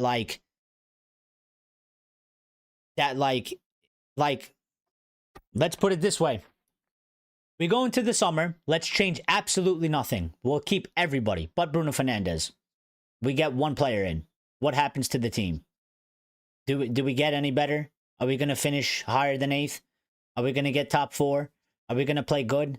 Are we going to figure out how to play? Are we going to become like a machine? So you could be right to a certain level, but I don't rate it that super important because again, I look at the team as a whole, less individually, and we just don't have one. We don't have one. We don't have a team. So, Garnacho, 53 million. Rasmus Højlund, 32.5 million. Well, I hope so. Rashford, 40 million. I mean, yeah, if you start going down to Tyrell Malacia, well, the lads in the chat were saying that Malacia might go for... Oh, that was Beinder, sorry. Yeah, Malacia, 12.5 million. Beinder, probably his last game as well, actually. Because I think he's going to go. I've been saying that for weeks. So I don't think Bind is staying, and I think Bind is out. So, Axe says, nah, at this point, just sell Onana, Rashford, Sancho, and Garnacho, and we should make 100 million. I wouldn't sell them all, but okay. No, I sell them all. They're all shit. All of them are 75% of this squad are shit. They're not good enough. They either don't have the skill, they don't have the mentality, they don't have the attitude. They're missing something. Some of them are missing multiple of them, but they're either lacking in skill, or they're lacking in mentality, or they're lacking in attitude, or they're lacking in professionalism. They're missing at least one of those four major attributes as a footballer. And we need people that actually have. We need more people that actually have all of them. So as many as possible, all the underperformers, all the people that are just bad characters that shouldn't be in the dressing room that you're trying to build to make a good foundation, all of them, they can all go. They can all go. Rebuild the entire squad.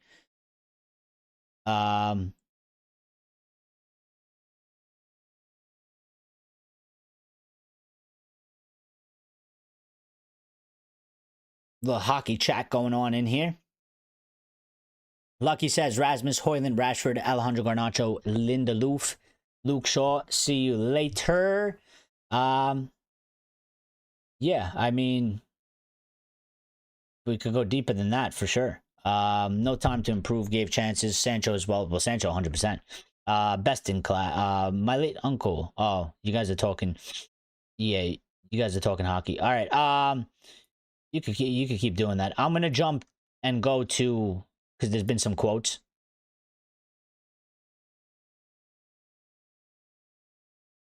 I'm gonna get to some quotes. Then I'm gonna get to this thing that I want to read to you about Ruben Amorim, and you know what I believe has to happen, and what I envision, and what I want to see the football club do.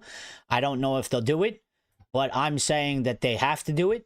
And I'm going to rate them on if they do it or not. And when I say the football club, I really mean Ineos, because they're the ones that are in control of it. So let me get to some things from, I guess Bruno's made some statements as well. So we might as well read those since we're talking about him a lot.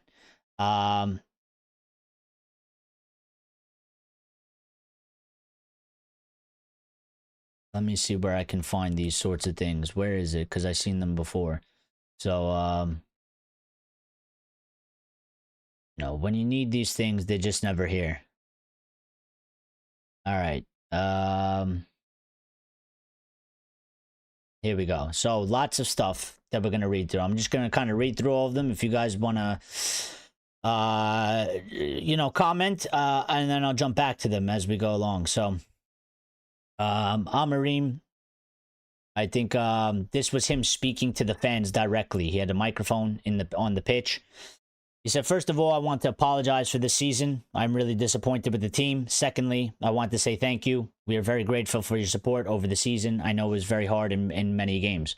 I mean, fairly standard. I mean, what else are you going to say?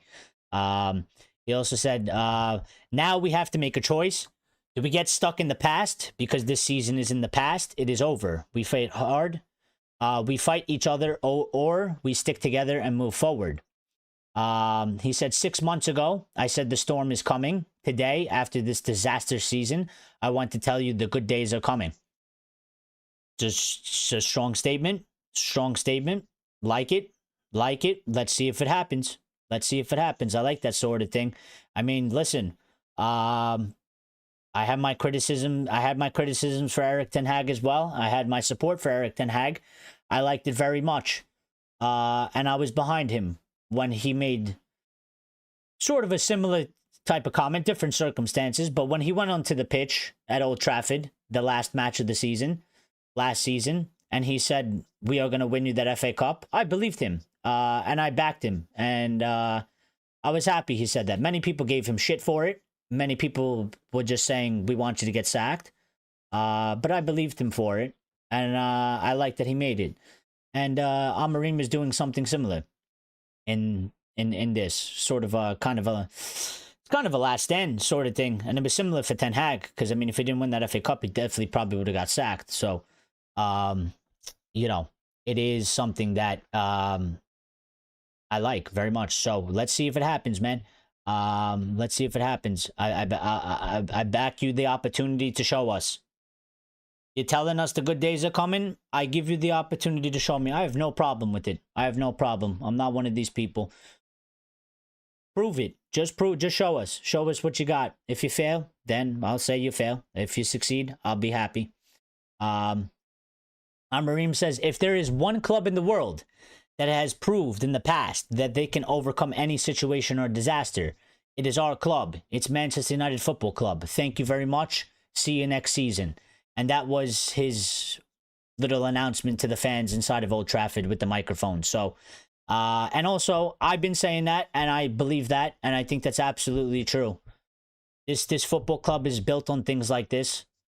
This football club is these sorts of things are the reason why our football club is what it is, and what it's supposed to stand for, and what we believe it stands for. Because Manchester United wasn't always the greatest ever. There was a lot of dark periods, a lot of dark times. There was some very good times. Obviously, everybody knows the Munich disaster, and that was, one of the darkest, if not the darkest, in the club's history ever. We've had good ownership. We've had bad ownership. We've had the worst ownership. We've had good teams. We've had bad teams. We've had very bad teams. But we were always able to sort of, come out of the bad times. Especially when we weren't favorites, when we were underdogs, when we were behind. And I think this football club will do it again at some point. I just, when that happens, nobody has that answer. But I think fair point to him. The past, they can overcome any situation or disaster. We've done that many, many times since this club has been in its existence. So then he spoke to the BBC. And he said the following quotes. He said, it's been a difficult week, tough on everybody, but it was good spirits from the players and supporters today. So we finished a terrible and hard season with a win. It's a good feeling. We are trying. We had momentum in other games like this. In the Europa League final, we were clearly the strong team, but sometimes we do not score. We had so many chances today. We are improving, but we have a lot more to do next season. He continued by saying, it's a special club with special people. We already know that. That's why it's so hard to disappoint them when we play badly. It was a tough season, but this club is more than this, and we will try to do better next season. He also said, we need to acknowledge it will take time. We are going to suffer a little bit more, but better days are coming. We are changing things that you can't see in the results. You can't see today, but they are there. It's in the culture. It's the way we behave and do things every day. I think that's a fair point as well, to a certain extent. Obviously, and I don't think he'll shy away from this, because I think he'll say it as well. But obviously, the things have to improve on the pitch, and we have to see those things. And those are the things that people hold the highest, because people aren't going to rate, Ruben, to be fair. People aren't going to rate, and people aren't going to think about the things that they can't see, and behind the scenes. They don't focus on those things. They don't look at them. It's just a general person. It's how they are. They don't really take things into account. A lot of people are very black and white. 3 points and nothing. So I get what he's saying, and I agree with it, because I tend to look further than just black and white, and I try to look at all aspects. But at the same time, I would say we have to see things as well. You have to give people to see things on the pitch as well. But for sure, 100% truthfully, there are things that go on in the background that we don't see, that hopefully they are changing, and hopefully they are improving, and they will have an impact on the squad as well, and the club going forward. All things. It's multiple different angles, multiple different aspects of the football club. Things need to get better and improve everywhere. So, Amarim on Villa's disallowed goal. He said, I didn't see the goal, but it's not the right decision. The manager should be frustrated. Yep. So, I think we're all in agreements there. Amarim was asked on his summer transfer plans. He said, you know better than me. that we have rules with FFP. We can't change that in this year. We need to do something in the summer. We have a plan, and we're doing that in a while. We also have a preseason to improve the players we have. Well, I don't necessarily like that response because it doesn't sound like massive changes, but also I don't really know like what that entails in terms of we have a plan and we're going to do that in a while. What is the plan? I think that's what everybody wants to know, but I mean,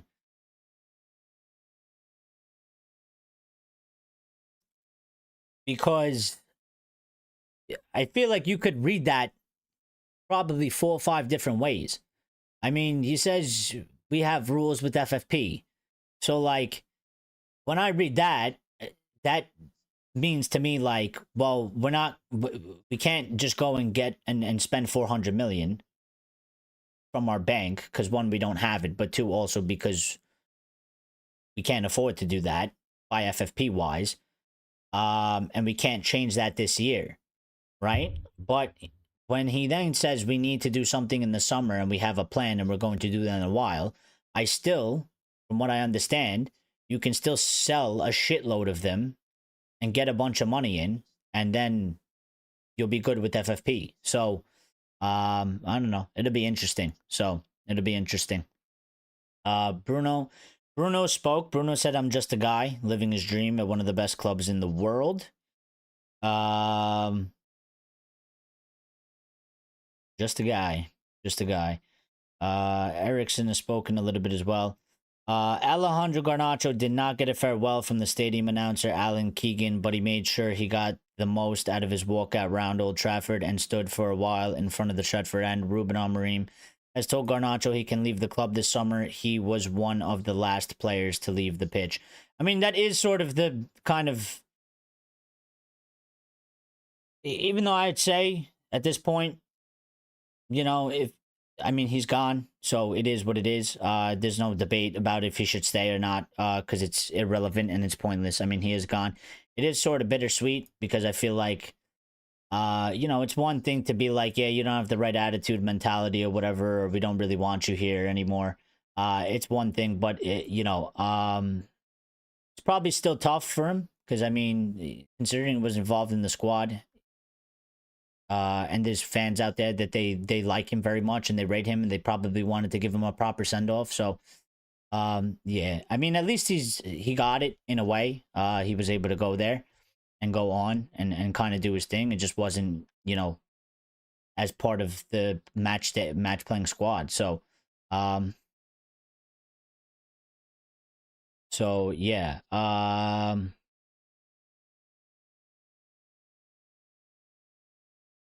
Lawrence is here.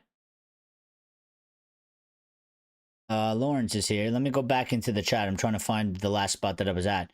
Why would we keep everyone? Sell Maggie. Also, then be good and buy a forward like Crystal Palace striker, says Chad. Oh, who's saying to keep everyone? Elias says, very good speech from Amorim. My takeaway, the good days are coming. Well, I hope so. I mean, but he's got to back it up. Again, I'll give him the opportunity. I have no problem with that. But you make that statement, you better show it. Because if you don't, it'll end badly. It'll end very, very badly for you. So I hope so. I hope they are. But I'd like to see what's gonna happen.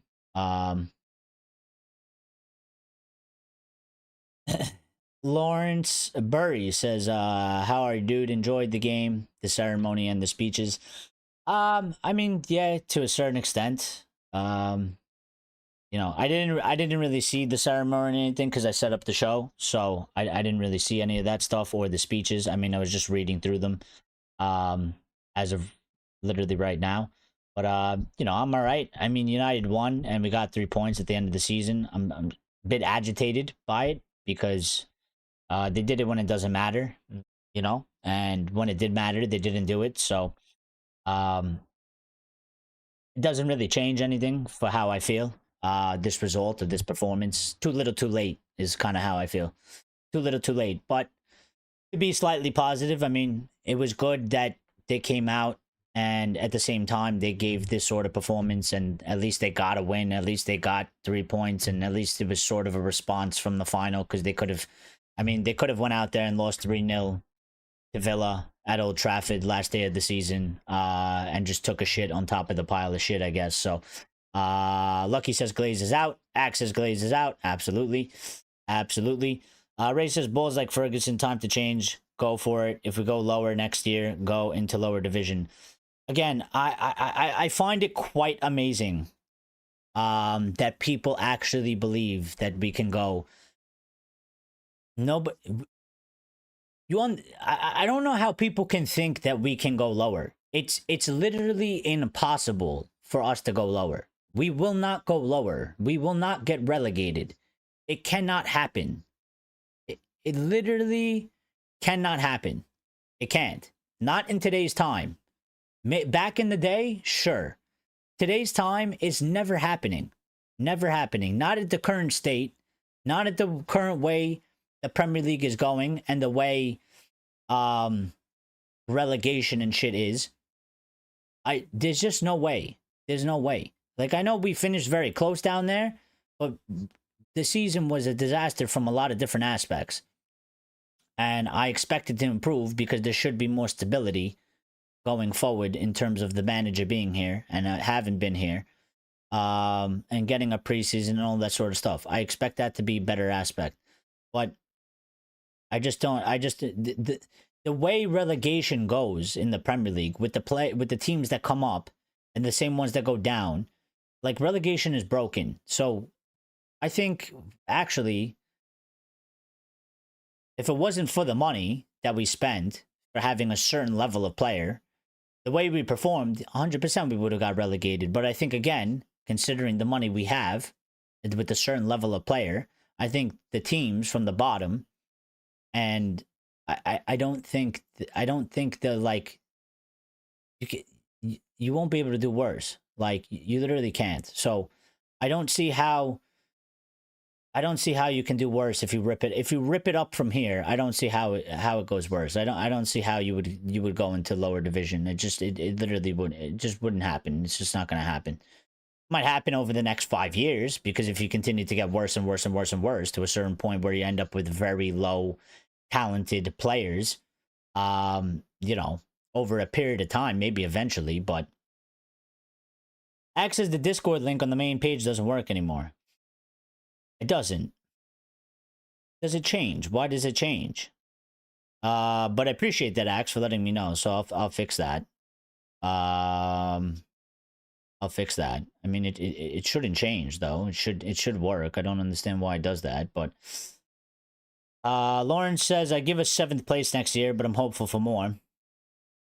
Well, yeah. I mean, again, I think I'll probably make the judgment when I see the transfer window and see how it goes, you know, because I think that's going to have a big impact on what we think, what the squad looks like, and where they should actually really be finishing. But we, from a certain standpoint, we need to be in there challenging.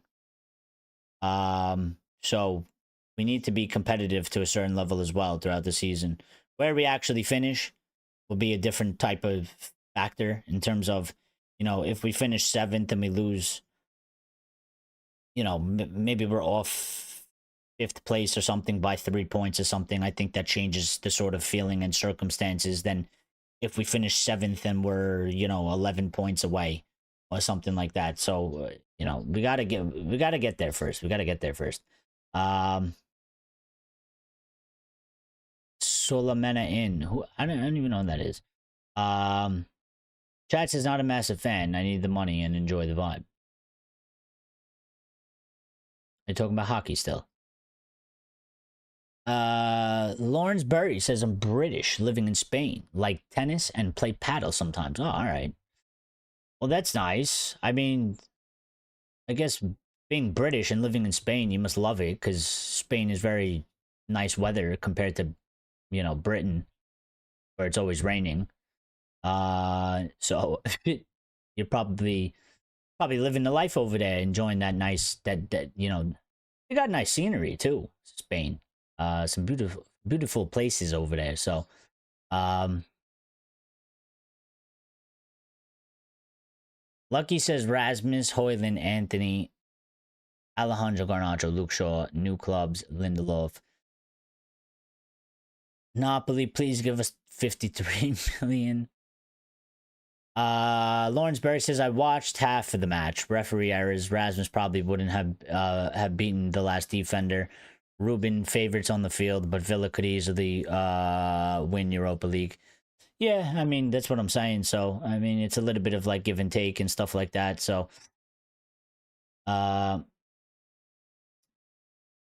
big fallout less than a year. Garnacho. Oh, shit happens. Shit happens. I mean, I'm not. I mean, again, I think the kid has some talent, but also I'm not for.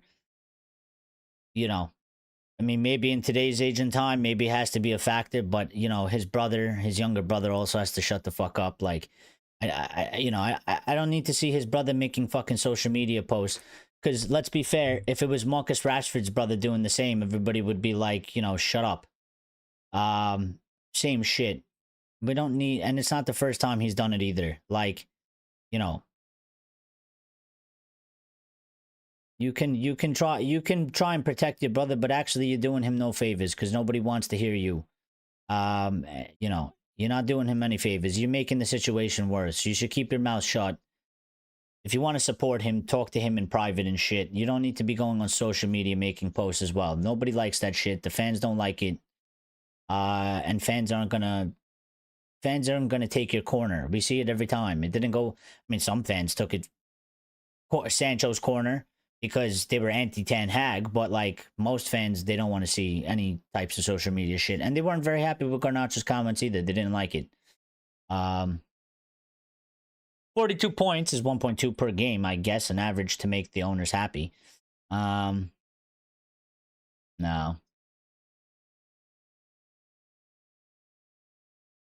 X says we can 100% go lower, especially if we change the manager midseason. No, I don't think so. I think it's impossible. Considering the money that we'll spend on players, even if we are restricted money-wise, I think even with the money that we, you know, we're broke. We still have more money than any team that's coming up. We still have more money than a couple of some of the other teams, and we're still a bigger name. I don't think it's possible for us to go lower. I don't. I don't think so. I don't think so. When I look at the table, which I'll pull up, and you have teams like fucking Southampton performing the way they do. I mean, they're literally automatic relegation. That's already one spot gone. Which one of the three teams coming up, they will for sure be something similar like that. They might not be as bad, but they for sure will be. There's always the one team that is like literally the worst that gets like 0 wins. I mean, Southampton has 2 wins the whole season. They have 12 points. Like, one of the 3 teams coming up, that's going to be them for sure. And the other team, Ipswich had 22 points and Leicester had 25 points. All 3 teams that came up are all 3 teams that are going down. Tell me how many seasons in a row that's happened. You know, relegation is broken. It's broken.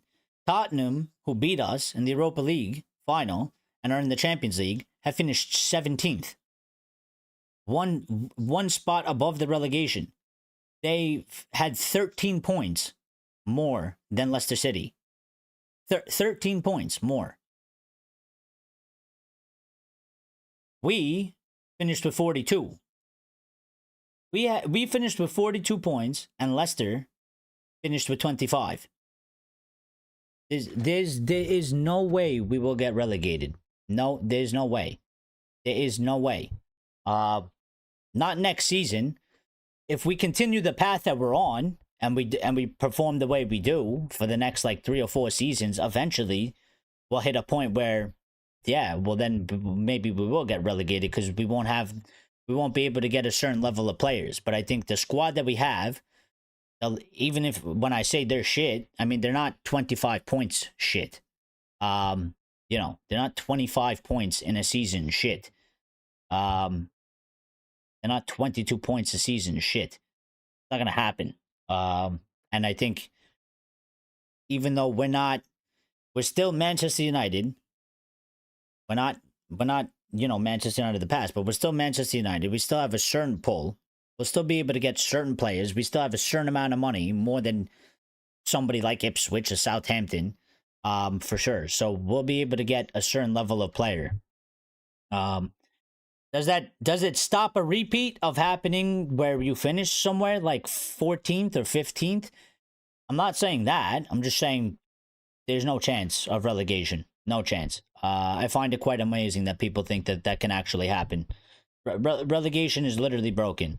Somebody go and check for me, because I want to know how many seasons in a row has it been, or how many. What is the record out of like the last 5 seasons where the 3 teams that have come up have gone down the following season? Because it's broken. It's absolutely broken. Lawrence Bury, we have a good squad, and we'll overcome the melodrama to get European place and hopefully a domestic trophy too. Well, I disagree at this point. Lawrence, I think we don't have a good squad. I think the majority of the squad is quite crap. I think 75% of the squad is shit. And I want to rip apart. I want to rip apart. I don't know if I'm going to get that, but I want to rip apart at this point. I don't have any. There's no more sentimentality for any of these players. No more compromises. No more excuses for these groups of players. I have no feeling towards basically 85% of the squad. I think we have a couple players. I like Lenny very much and Diallo and stuff like that. But basically, most of them, if we have the opportunity to move them on, I'd do it. Take all the money and buy a bunch of players, and also promote some youth players as well, and go in that direction. And maybe I'm being a bit extreme, but that's just because I just don't. They fucked up everything for me. So there's no redemption arc for the majority of them. We are not going to have the window you're dreaming that we should have. I'm not dreaming. I'm telling you what we can do. If we don't have it, we don't have it. That's on them. I don't really, it's not a dream. It's literally something that they can do, and I think they should do it. And I'm saying that they should 100% do it. It's not a dream. It's not. You can actually physically do it. They just have to choose to do it. And if they choose not to do it and it goes bad, well, then that's their fucking fault, and they'll have to pay the price for that. So, it's not a dream. You can actually literally physically do it. You can. We can. We don't need a big squad. We're not in Europe. You can sell a bunch of the players, especially if there's offers for them. You can absolutely do it. We can sell players till the end of the deadline day. We can literally be selling players after the deadline day ends. There's some places that are still open after the Premier League closes. We can't buy players after that, but we can still get 1 or 2 out, So we should be working on sales the entire summer. And there should be people working on sales, and there should be people working on ins. Bro, his brother is 16. Yeah, that's cool. That's I don't care. He could be 12. He could be 21. I don't really give a shit. I don't really give a shit. Because if it was me and my brother is 16 and he's doing that, I'd be telling my brother to shut the fuck up. I don't agree with that sort of stuff. Garnacho clearly doesn't have a problem with it, because his brother has done this multiple times, and as far as we know, he clearly hasn't reprimanded it for him. If he has done, and he keeps doing it, then, I mean, there's only so much you could do. But I would even go a step further I would publicly come out against my brother and be like, my brother makes these statements. I don't agree with them. I told him to stop. I don't know what you want me to do, But I don't give a shit. I don't care if he's 16. I don't care. What difference does that make? I don't need to hear. I don't care if it's the mom, the dad, your cousin, your uncle, your niece, your nephew, your brother, your sister. I don't give a shit. Um, we don't want to hear those things, and we don't want to see those things. We don't need to hear you. You don't even play. Your family member plays for the football club. We don't need to hear you. We don't need to hear you. You know, it was the same thing for Maguire. Same thing for Maguire. Obviously, his family, whoever it was, his brother or whoever it was, his mom or whoever was doing the same thing for Maguire. You know, Maguire was playing like absolute dog shit. His family thought it was a good idea to try and go out on social media and protect him. We don't want to hear you. We just want to see the guy play good on the pitch. We just want to see the person act appropriately at Manchester United. We don't need words. We don't need words. We don't need extra, you know, things coming out. You know, again, I'll say this, like when everybody was losing their shit about Amad Diallo not playing, did one of Amad Diallo's brothers or sisters or mother or somebody from his family, did somebody go on social media and start making posts and saying, why is Eric Ten Hag not playing Amad Diallo? He's a fucking asshole. You know, like, do they go on social media and start criticizing the football club? You don't hear stories like that. There's a certain way to act. There's a certain way to handle yourself. And clearly some people and their families don't know how to do it properly. I believe that people make a drama out of his behavior. No, I mean, there's something there because it's clearly happening with him and it's not happening with somebody else. So it's not like they're making it up.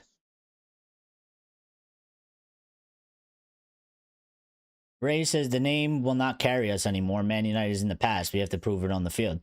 Well, I mean, yeah, to a certain degree. To a certain degree, absolutely. The name won't carry us anymore, but it still carries a little bit. But is it going to carry to match the level of the others? No. But my point is in the name in relegation. Because is the name going to get us a player like Florian Wirtz, who is signing for Liverpool? No, it's not. Because he's obviously going to Liverpool because they're good. And they're way better than us. You know, we're not going to go to Florian Wirtz and be like, sign for us because we're Man United. He's going to be like, you guys are shit. I'm going to Liverpool.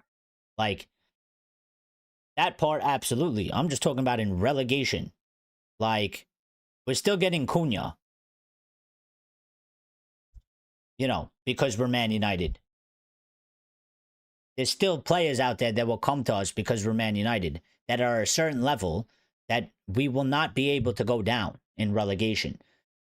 Now, on the flip side, those players at this moment in time, they're not the elite players. So, in terms of some of these other players that we're going to miss out on, like we might not get Gyökeres, and we can't get players like Wirtz because they'd rather go to Liverpool. So, to go up all the way to the top, we're missing out in that part, but you got to build it to get there. Lies the second time in a row that the same three who came up went down. Second time in a row. In a row. But how many has that happened in like the past like 5 seasons or so? Is it like 4? I think it's like 3 for 5 or 4 for 5, maybe. Something like that. I feel like.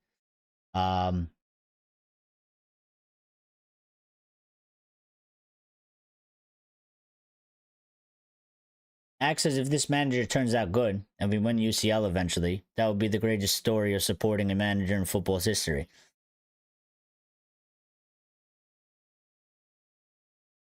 I mean, it would because of how it started, but I don't even go that far, dude. At this current moment in time, I don't even go that far, Axe.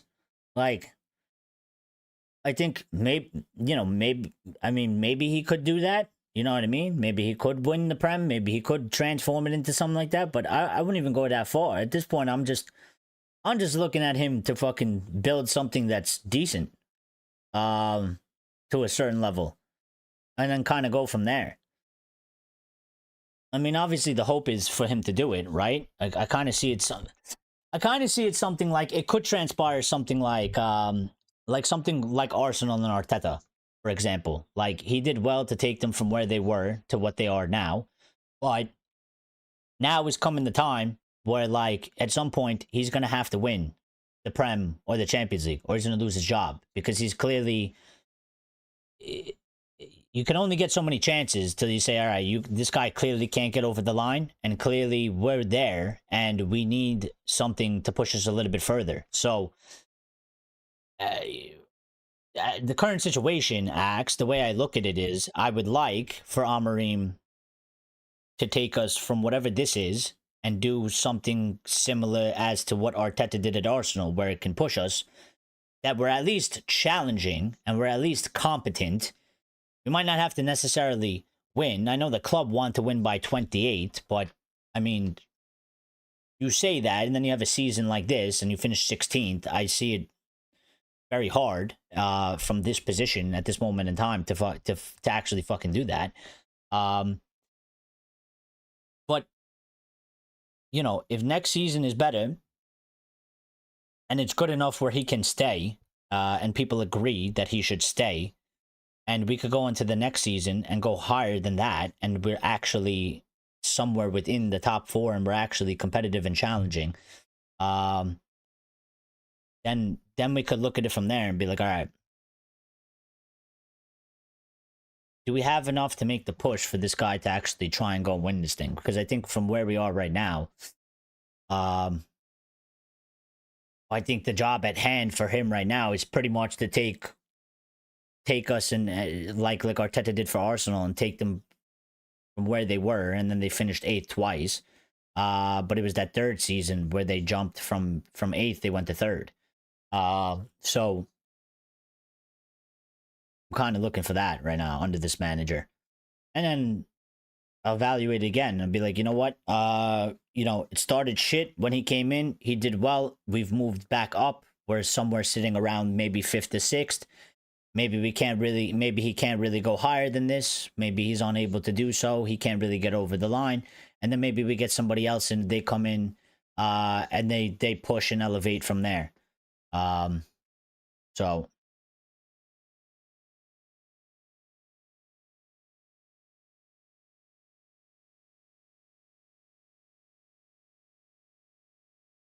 in 1997-98, Lyle says, 2023-24 and 24-25 seasons, all 3 promoted clubs, Bolton Wanderers, Barnsley, and Crystal Palace, and in 1997-98, Luton Town, Burnley, and Sheffield United.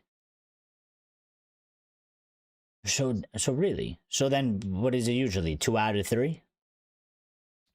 In 23-24, Ipswich Town, Leicester City, and Southampton in 24-25 were relegated. Skoda says we need experienced striker and a good goalkeeper first. 100%.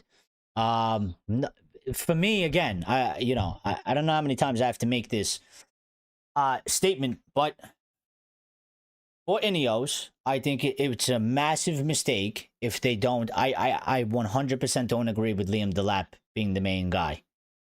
I have no problem with Liam Delap coming in. Again, my thing is always if they don't want Rasmus and they're gonna sell Rasmus, and you want to replace Rasmus with Liam Delap, I think that makes sense because they're the same age. Liam Delap is better than Rasmus. He's performed better than Rasmus. He has better ability. So I get that. That makes sense. But we still need an experienced and top talented striker, or one that's very good. And we should absolutely be getting one. And if they say we're getting Liam Delap and that's it, I think it's a massive mistake. I don't think it will work out well. I hope I'm wrong, but I don't think it would go down well. I think we would find ourselves in some sort of a similar situation that we do with Rasmus, because I just don't think for the squad, one striker, like a real striker, and having one of them, I don't think is enough. We're playing less matches now, so maybe it sort of works out. But he's still not somebody that's it's still not the level of Yorkerez or Osimhen or some shit like that. But I don't know if we're gonna be able to get those guys now. So we might have to do something where we got to get somebody else instead of them too. But they still have to be good. And they're out there. You can get players. Happened on 3 occasions in Prem history, but at least one promoted team goes down statistically. All right. Yeah, again, I think, listen, we've had a very bad season. We've managed to get 42 points, and I think we're very far away. In terms of the points wise, I just don't think it would happen next season. Not even if you ripped up the majority of the squad. It might not go well, you know. Not to say we won't finish like 14th or something like that. I just don't think it's possible for relegation. I don't. I think it's quite impossible at the current state that it's in. Ineos looking 2 or 3 strikers now. Well, they better. Glad we're looking for 2 or 3 strikers now. Lucky 2 strikers who you buy. You want Calvert-Lewin? I don't like Calvert-Lewin. I don't rate him at all.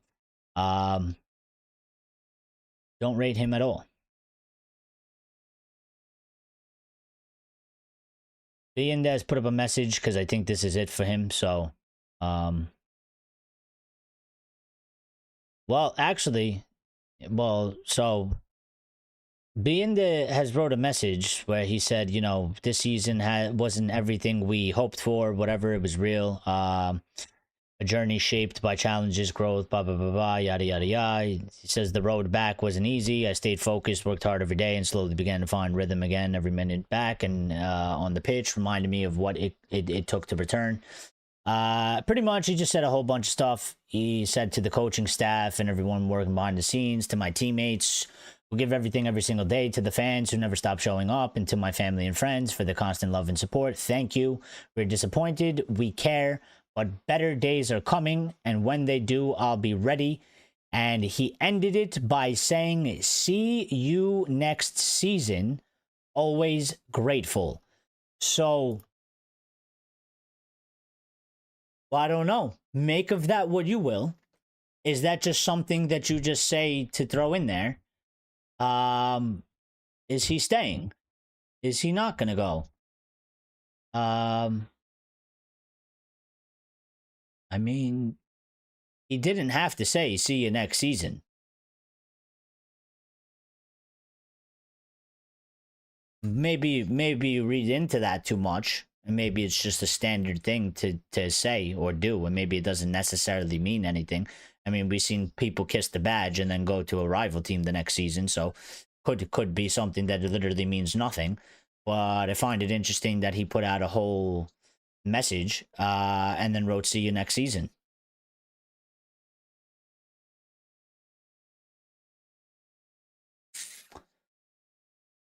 Because I felt like if he wanted to leave, or if he knew he was going to leave or be sold, I think he would have not said see you next season. So well, I don't know, man.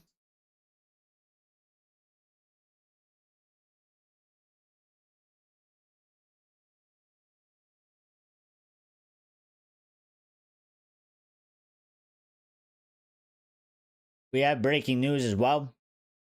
Sully Talks, Centre Devils have reported that Manchester United hold serious interest in Brian Mbeumo and have inquired about conditions of a future deal.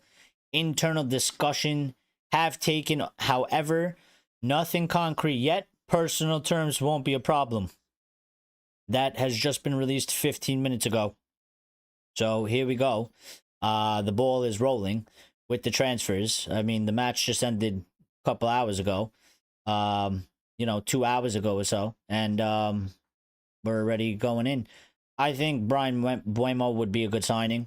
I think he's probably has, I don't know too much about sort of his mentality, attitude, and stuff like that because I don't watch Brentford too much. But in terms of playing the role, skill, and ability wise and stuff like that, and how he plays the game, he's not selfish. He can score and he can shoot, and he's not afraid to have a go, but he has one that also has good decision making. He switches it up. He does take shots, but he also looks for his teammates quite a lot, makes some very good passes into the box and stuff like that for Brentford. And I think he's one that probably fits the profile of what they're looking for. He's also Premier League experienced, Premier League proven. He's actually quite a physical guy, and he has got some good speed to him as well for being sort of you know, a little as bulky as he kind of is. So I think actually he would probably be a good player to get. So you know, if we go and get him, I think it'll be a good signing. I think it'd be a good signing in terms of profile. And then obviously, you know, we got to see what they do in the shirt. So, and in our team. But I think in terms of the profile, it would be a good signing. I think he fits it. So, I'm just looking for some other things.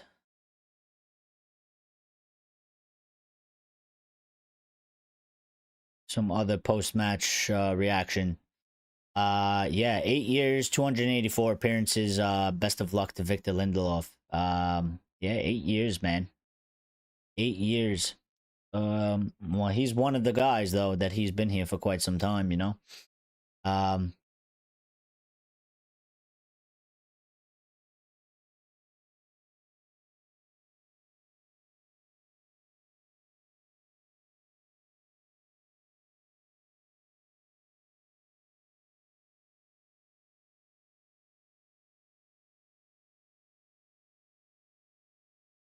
Baleba. Here we go. Bruno quotes. This is what I was looking for earlier. Bruno Fernandes quotes. Bruno Fernandes. Bruno Fernandes.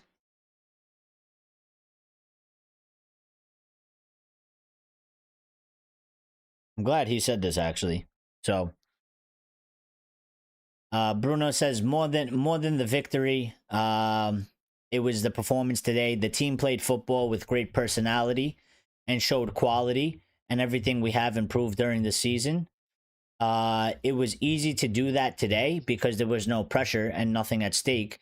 We had a lot of chances and we should have scored in the first half. We scored in the second half, and it's a good way to end the season. But the most important thing is how we start the next one. Well, I mean, from his statements, he doesn't seem like he's thinking about leaving if he's saying something like that, I guess. But, I mean, I have to hear him say that because I'm sorry, that's literally my whole criticism of today's show and what I've been talking about.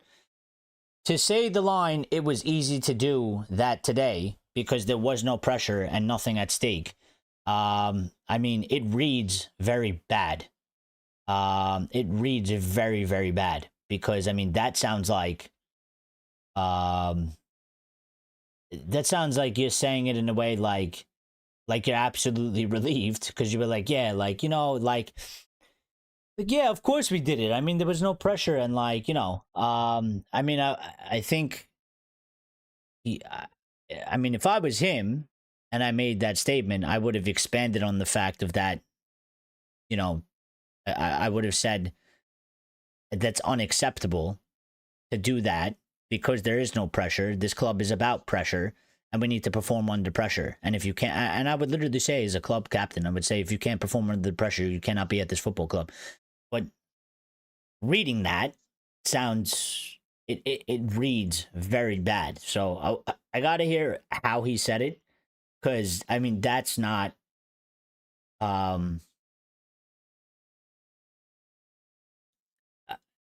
mean, if you say if he's trying to say that in like a positive way, and isn't critical about that, I mean that's not a good mentality to have.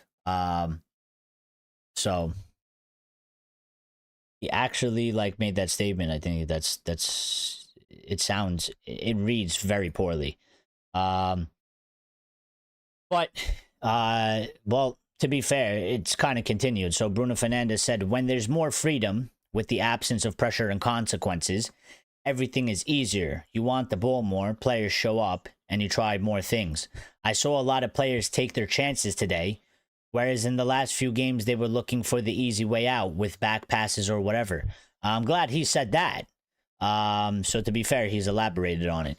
He then went on to say, "We did well, but we need to do that more often. We know it's difficult because of the expectations and the pressure, but if you want to play for this club, you have to be able to play under pressure in every game." And there you go. He said it for me.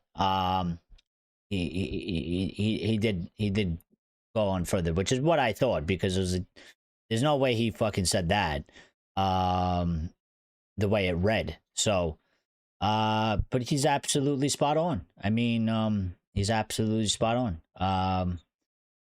You know, and that's why today is absolutely just disappointing crap, because again, I mean, I said it. I didn't know Bruno said this. I didn't read one quote from Bruno Fernandes. This is the first time I just read it. And he said exactly the same shit that I said an hour and 15 minutes ago. 2 hours, like 2 hours ago. He said the same exact thing. So you know, it's just a fact of whatever. Bruno stole my line. He hacked my phone. Lyle says we could be getting the "here we go" for Cunha tonight or tomorrow. Apparently, deal is done. Well, I assume. I mean, that's why we're still live. So, although maybe we should have just restarted the show, but you know what? At this point, you know, fuck it.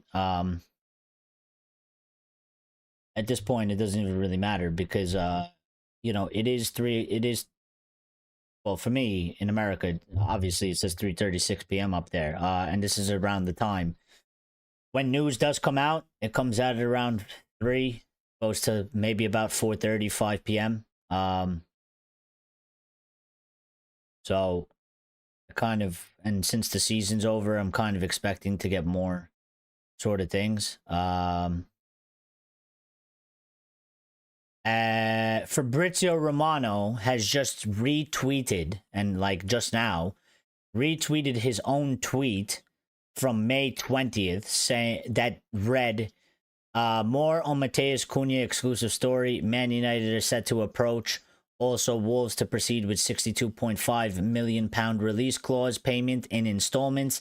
The deal is almost done on the player side, as revealed yesterday, with the final details being clarified. Cunha said yes. This was his tweet from the 20th, which was 5 days ago. Romano has just retweeted that literally this second. So I think he's trying to kind of indicate that, you know, this is about to happen, kind of like what Lyle was saying. Ben Jacobs, 5 minutes ago. Mateus Cunha has agreed a 5-year contract with Manchester United. Manchester United will now approach Wolves this week. Cunha has a £62.5 million release clause. Cunha expected to wear the number 10 at Manchester United if all goes to plan. So there you go. I mean, Rashford, definitely 700,000 and 50 million% gone. That's Rashford's number. Cunha is going to take it. Or, I mean, it was Rashford's number. It's not his anymore, because he's not even, you know, he's employed to the club, but he's not at the club, and his shirt is technically vacant. So, so there you go.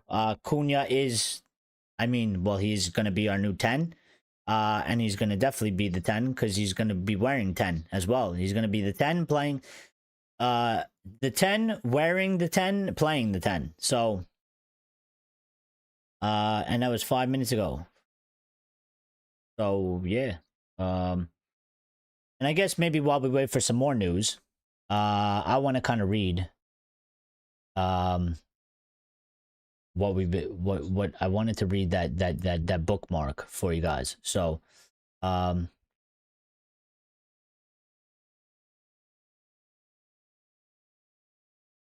Alejandro closing in, move to Napoli, says Lucky, but I hope so. That's our leader. Well, no, I mean, but he fixed it, Chad. He fixed it. He fixed it, because he went on and continued and said so. I had no problem with what he said, because he said exactly the same thing I said. So, which I think is literally, it's the truth. I mean, there was players out there, because there was no pressure. I think all of them played better. They were doing things that, you know, they should be doing more in matches. when there is actually actual real meaning behind the games. Sometimes they're scared and they're afraid. Today they were free because there was nothing. So why does he crack in big games? I mean, he doesn't. He did in the Europa League, but previously he didn't. I mean, since he's been here, there's a lot of games where he actually was the leader in the game. I mean, Wednesday wasn't the case, but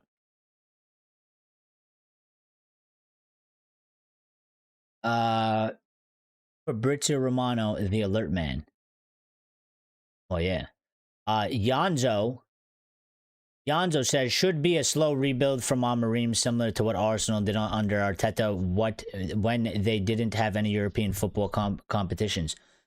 I mean, yeah, but it's got to be a rebuild in some sort of way, one way or another. I mean, I still think we can try. I think to do as much as my thing is, I know it's not possible to do 15 sales.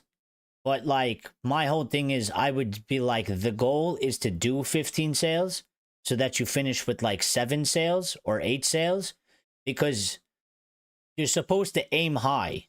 You know what I mean? You're not supposed to like the point is like, you know, if you're taking a test and you're like, I'll be okay with the 75% on the test. The highest you'll probably get is 75 or lower. So like you obviously want to study to take the test and be like, I'm gonna get 100. And then when you get like an 80, you're like, all right, it wasn't 100, but 80 is still good.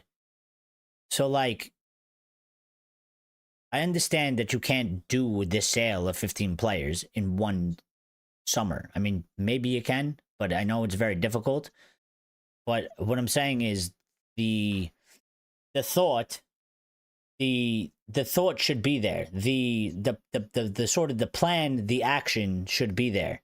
It should be there. They should try and attempt it. They should try and do as much as possible. At the very, very least. So Axe says 10 will add pressure. I hope he can perform. Well, I hope so. Listen, but Axe, I don't even disagree with that, Axe. But what I would respond to that is literally what I just said, and literally what Bruno Fernandes just said. 10 will add pressure. So be it. Add the pressure. If you can't handle pressure, you should not be coming to this football club. So, I'm not worried about it. I can't be scared for Cunha and be like, God, don't put more pressure on him. Don't add more pressure. If you can't handle pressure, you're not allowed to be at this football club. You don't belong here. I don't care if we're first, 16th in the championship in League 2. If you can't handle pressure, you don't belong at this football club. So if the 10 adds pressure, which I think it will slightly, it's not 7, that's for sure. But I mean, he should be a guy that should be able to handle pressure. Otherwise, we're getting him for no reason. Otherwise, we're getting him for absolutely no reason. And every player we get in, if they can't handle pressure, we're getting them for no reason. Because they won't succeed. They'll fail at Manchester United and they'll have a shit career. If you can't handle pressure, you won't succeed at this football club. I don't care. It doesn't matter how much talent you have, So, 10 will add pressure. Add all the pressure. He better be able to handle it. That's all I say. Because with or without the 10, he's still going to have pressure. He's still going to have pressure. This club is full of pressure. So,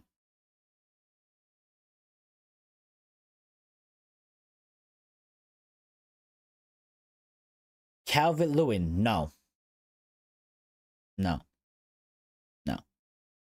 Tell Calvert-Lewin to go to Wolves or something. Tell him to stay far away from Manchester United.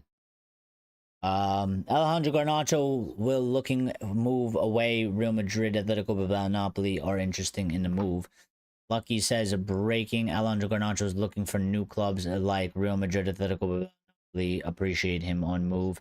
Chaz says Romano is just a wannabe Adam Shefty. Yeah. Oh shit. Messed up the chat. I messed up the chat.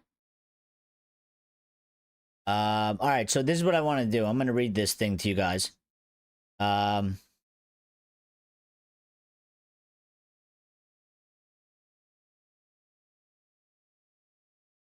gonna read this thing to you guys. So bear with me. But yeah, I'm gonna read this thing. Here's a thread. There's a very good thread. And it's pretty much a bit of story. Ac's probably gonna get mad because it talks about sporting, but you know what? He's gonna have to deal with it. But so you want the story of our manager? Because I know, because I watched it, and I have my friend who is a sporting fan. So I knew about all this previously anyway, but it's well written and it's accurate. So we'll go through it. And this is what I'm saying about our football club and how you could do something similar. Doesn't matter if it's one club or another. It's a basic blueprint. So in his first summer at Sporting, Ruben Amorim oversaw 25 departures. He rebuilt the squad with conviction, not compromise. And let's get into how that went down.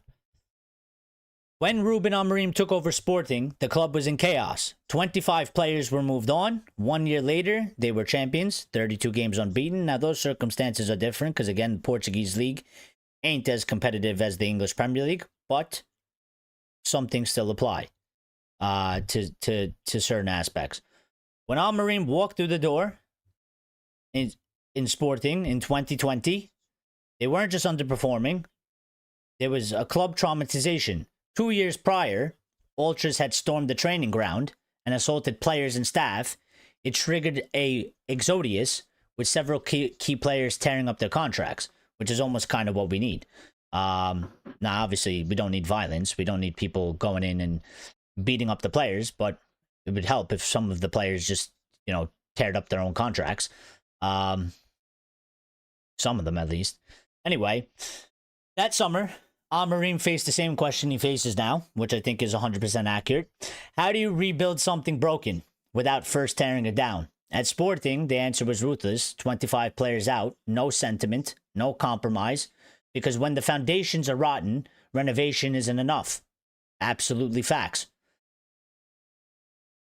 They go on to say, this part will hurt. Your favorite players, some of them will have to go. I'm all for that at this moment in time. Barring, the ones, they're not my favorites, but I think they're good enough and they're key enough. Players like Yoro or like Diallo, I think they have what fits. Ruben Amorim doesn't just want profiles that fit his system. He wants personalities that fit his dressing room, players who fight for the badge, who put the team above themselves, who treat every title as a must. Anyone who doesn't apply those things is a virus to the culture he's trying to build. He moved on established starters, even players who had just arrived the season before. Amorim isn't wedded to his system, like a lot of people suggest. He's loyal to the culture. If you fit that, he'll find a way to fit you into the XI, which is where I think with Bruno, again, I don't think Bruno fits his system, but I think Bruno ticks all those other things. And I think that's what's going on there between him and Bruno. 4 players who had only just joined were already deemed surplus. 1 sold, 3 were loaned. This matters for United. Amorim won't care if you cost 70 million euros or signed last summer. If the mentality says quality isn't right, you're out. Garnacho. Højlund, Onana, even Garna, no one gets a free pass. The most impressive part about Amorim's rebuild, it wasn't what he bought, it was the resources he used. He trusted the academy, he promoted youth, he had players like Nuno Mendes, Inacio, Daniel Brangana, Thiago Thomas, and Mateus Nunes. All became starters, all shaped the title-winning season. And now, at United, the same instinct is showing. Obi, Amos, Heaven, Amorim has already handed debuts to several academy names, but don't confuse that for blind faith. He prefers youth alongside experienced, not as the foundation, which I agree again.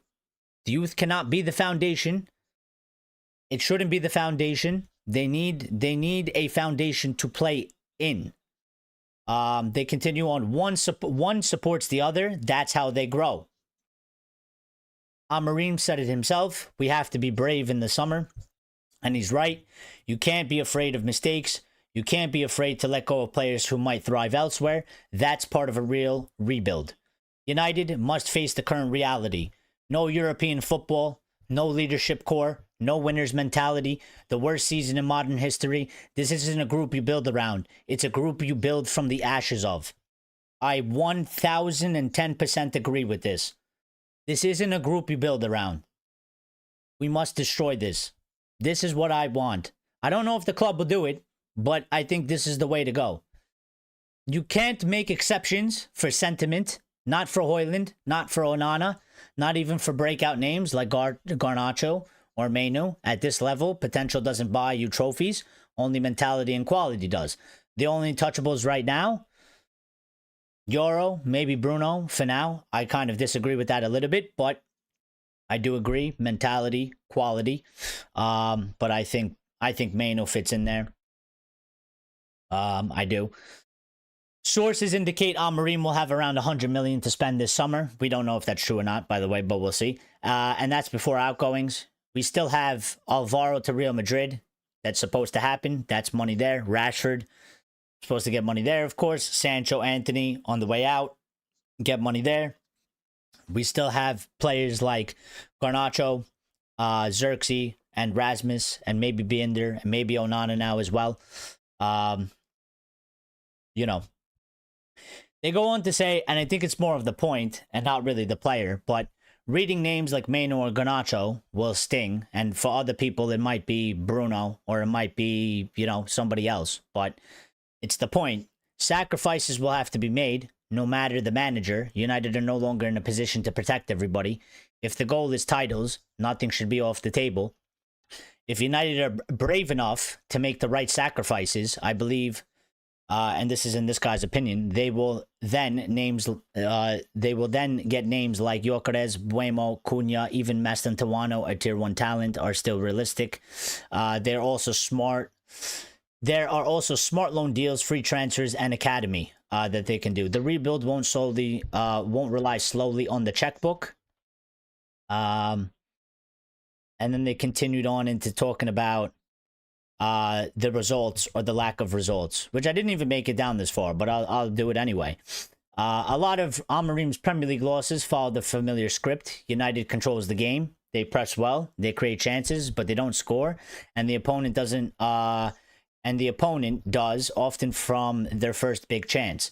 And that's the story of two key positions in this person's belief. You can't win consistently if your build-up dies at your striker's feet, which I agree with, and your keeper lets in goals that swing matches the wrong way. Again, many of you have mentioned the goalkeeping position as number one. I say the attack, we probably need to just fix both ends of that side very much. The goalkeeper needs to stop making mistakes like that, and we need to fucking score goals or we can't win matches. So United are weak in the two most important areas of the football team. Too often, United dominate early phases of a match, only for Onana to concede from the opponent's first real shot. Now they're chasing the game. The shape breaks. The plan dies. On the other end, Højlund doesn't get into goal scoring positions. Even when he does, the build-up often ends with a miscontrol or wrong decision. In the Europa League finals, Xerxes did more in shape/build with one touch than Rasmus for the full 70 minutes. I agree with that 100%. I said Rasmus was way more impactful, and I wish we had him from the beginning of the match. I think it could have made a big difference.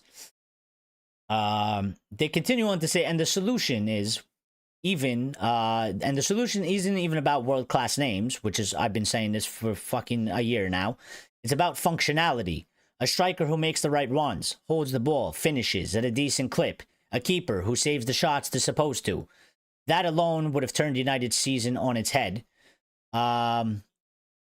And then they finished off by saying this thread wasn't about defending Amorim. It's about context and how much can change fast when the structure is right.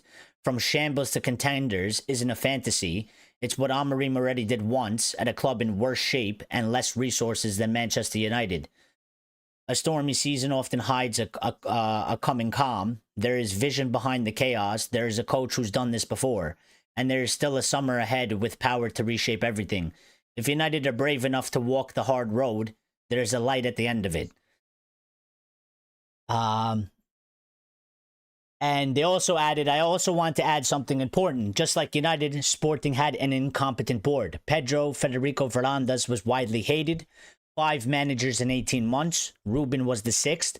Bad transfers, high wages, toxic culture. The club felt dead, directionless. And I can tell you that's absolutely true because, one, I follow a little bit of Sporting, but also my friend, my long life friend, is a Sporting fan. And these were the things he was talking about for the numerous amounts of years that was going on at the club. So I knew that this was a thing. Then he hit the jackpot, Amorim. From that moment on, everything changed. Smarter recruitment, long-term decisions, a project that made sense. To this day, even Sporting fans don't know, was this Veranda's competence, or did he just hit the jackpot with Amorim? He said, I expect something similar to happen at United with Glazers and Ineos. Barada is all in on Amorim, and this is the guy that worked at City who knows how to lead a winning project. Patience and acceptance of the project is needed. And then also added, the sacrifices that need to be made this summer aren't for Ruben Amorim. It's for the football club. Again, exactly what I've been saying. It's not really about Ruben at the end of the day. It's about the football club. We have never done it. But he said it's for the club, no matter the managers. If United really wants a rebuild, sacrifices have to be made, regardless of who the manager is. Regardless the manager, other options would be no sacrifices. And I thought that was absolutely brilliantly written. I think they were fair in everything they wrote. They were accurate. And it was pretty much basically exactly how I feel and exactly how I think. What this manager can do. I know what he's capable of. And that's why I was backing him. And that's why I think we still have an opportunity to do something like that in the summer. But he's been there. He's done it once before at a different level. I think if you've done it at one level, there's a chance you could do it at another level. But we need our people in charge at the football club to do exactly what he said.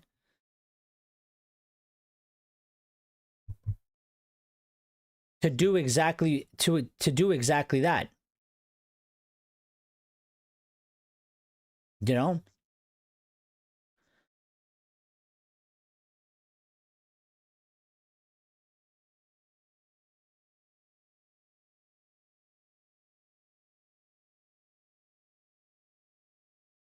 That's what I care. Players how want put Manchester United first, but it's the whole thing. It's the whole thing. We care about football. Get players how want to play for them.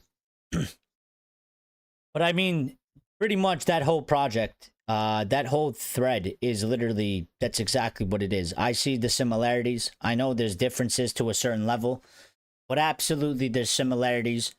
He's done the job once before at another football club, and that's why I think he can do it. But again, he's not the only guy involved. And this is why I say Ineos have to do their fucking job. If they're choosing to go with this guy, and we got to do the changes we got to do, then they need to go down the proper path. You know, they have to go down the proper path.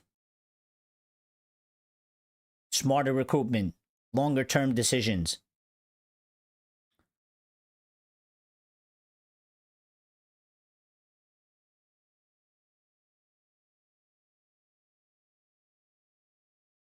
And even so much so, it's not for really Ruben Amorim. He's there to help this project, but Ineos got to do it. But it's for the club, and they got to make the sacrifices. And if they really want to rebuild, I've been saying this again for months. It's not really about Ruben. It's about the football club.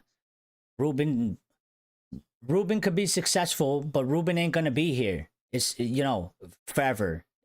Just like Fergie wasn't here forever. He was here for a very long time, but he wasn't here forever. And we threw everything away from him. So you can make Ruben successful, but at the end of the day, when Ruben goes, and even if it doesn't go well, you still have to try and move forward without Ruben. So you have to be building something that's not just solely for Ruben, but something that the football club can continue to grow and improve, regardless of what guy is on the pitch. We have more inputs.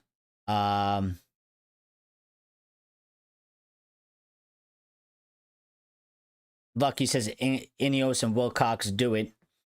Yeah, I mean, they have no other option, really. They got to do it, in my opinion. They got to do it. So,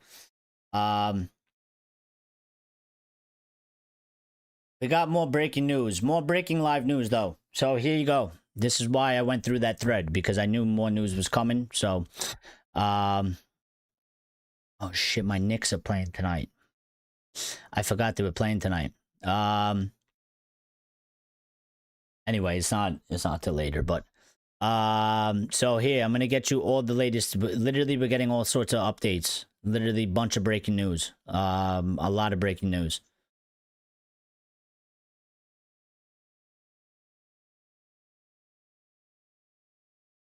Yeah, people going crazy with the Cunha thing. 5-year deal, number 10 shirt.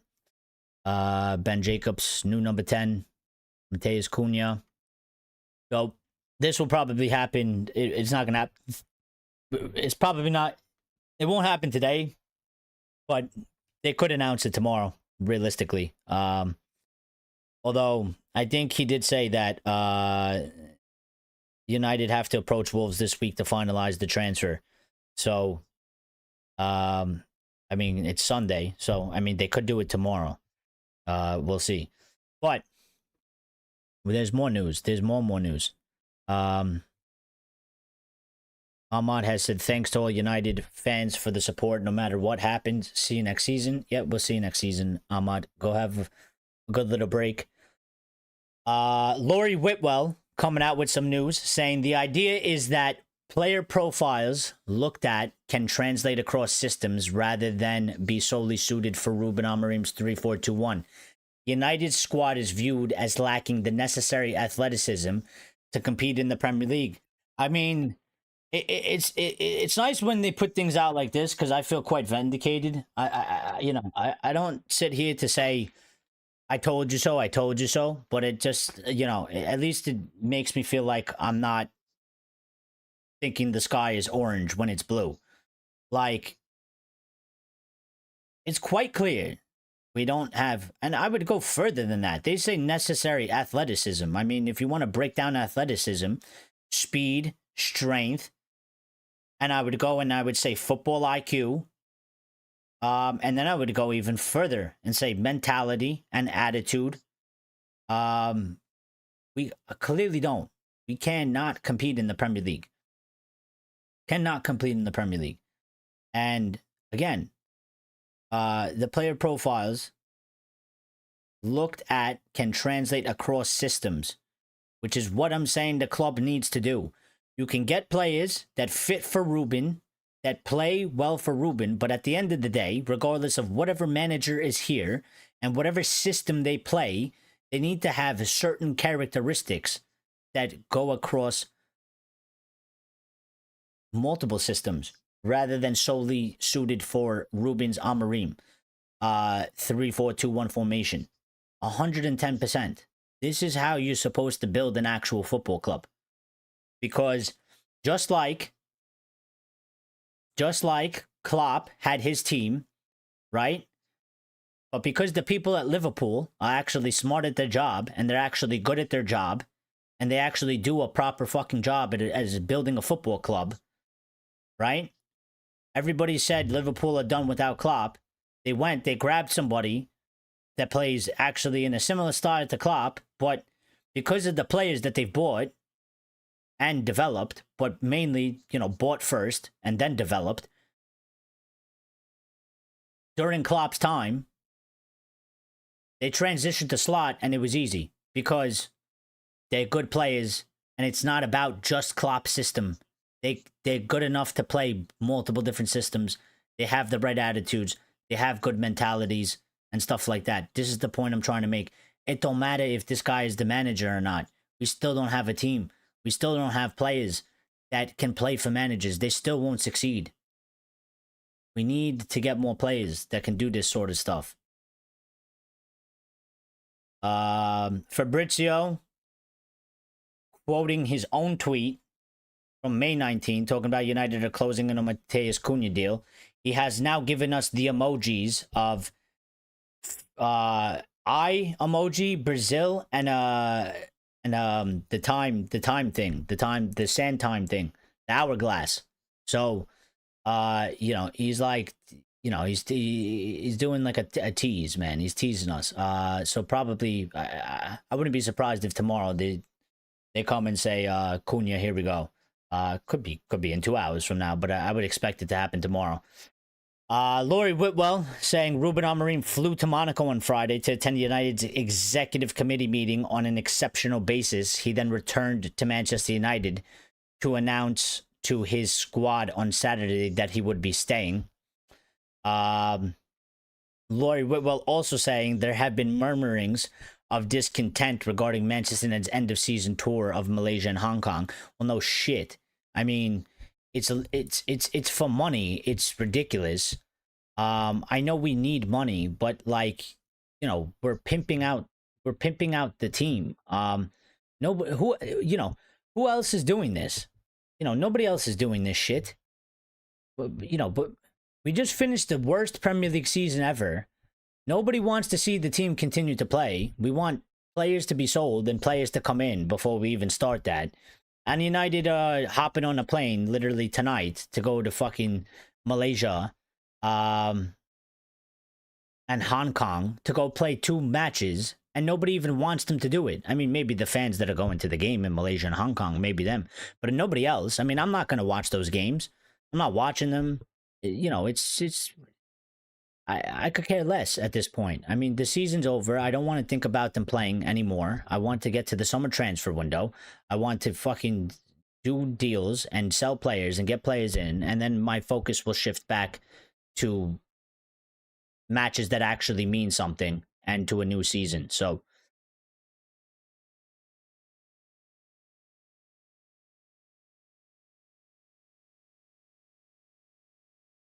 $100%.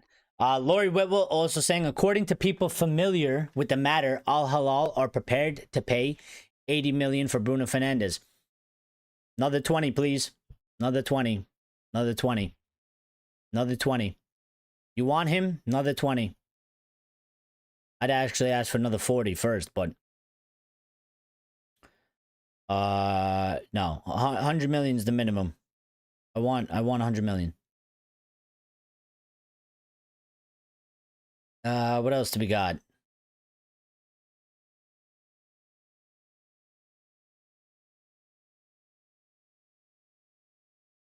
Yeah, I mean, even the Muppeteers saying, Laurie confirming again, the unnecessary angst over recruiting for a 3-4-2-1. The primary focus is his athleticism and general fit into the overall style.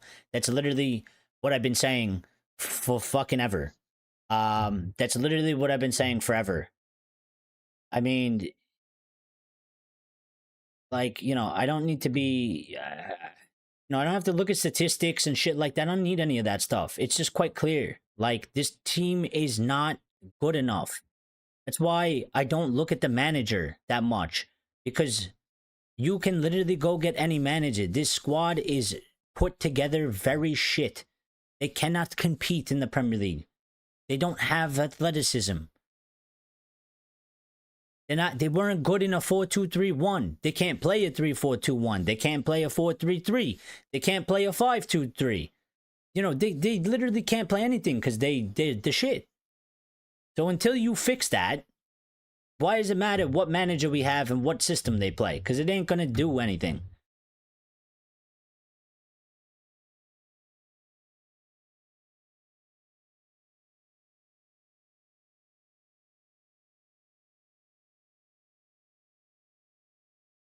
He is teeing up the here we go, says La. Yes, he is. Absolutely, he is. He's doing a C tease. I don't want to say the first word, but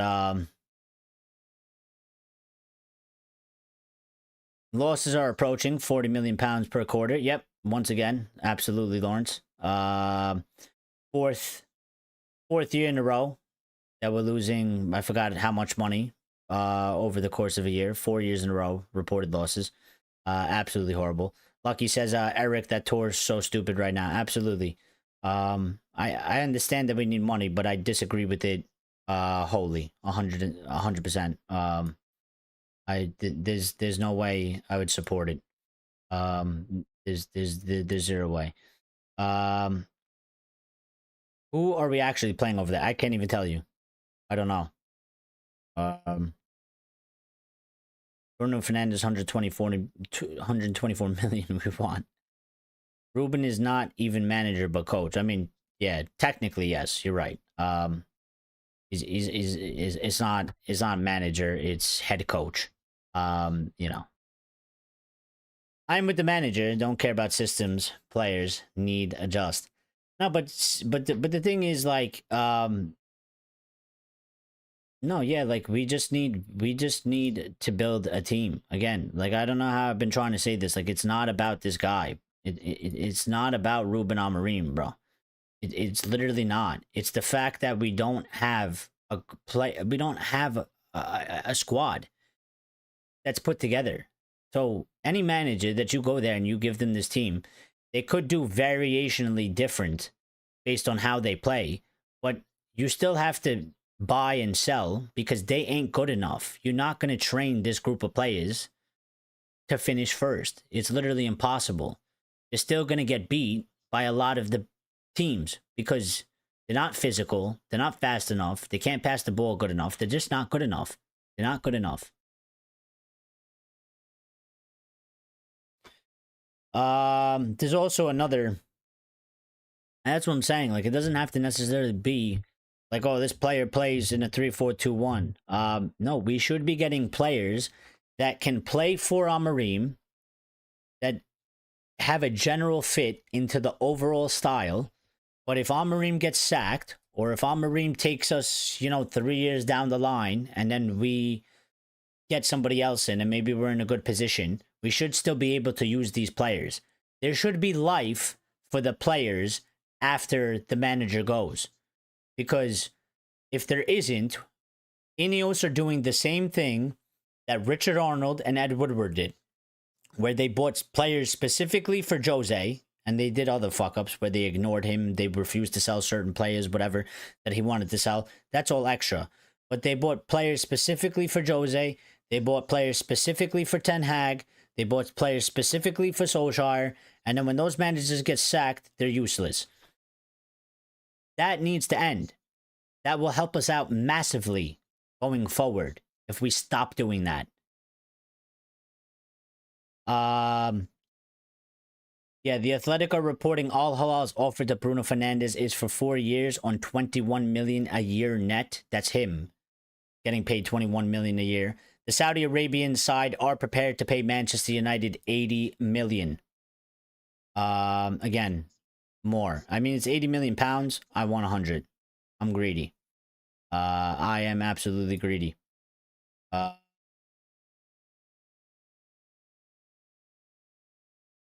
Lori Whitwell also saying 3 players are traveling to India next week for business. After several players volunteered, Andre Onana, Harry Maguire, and Diogo Dalot were selected. I mean, I don't know what that's about. Does anybody know what that's about? There's 3 players are going to India next week for business. After several players volunteered. What business are they going to do in India? Well, I don't know. I don't know what that means. We got an interesting update as well. Oh, this is the more explained update from Lori Whitwell. So here we go. You want the full thing? Christopher Vivell is playing a key role in shaping United's strategy. Finding players suitable to Ruben Amorim's requirements has been the significant focus of conversations leading up to the summer window. The idea is that profiles sought can translate across systems rather than be solely appropriate for the 3-4-2-1 formation.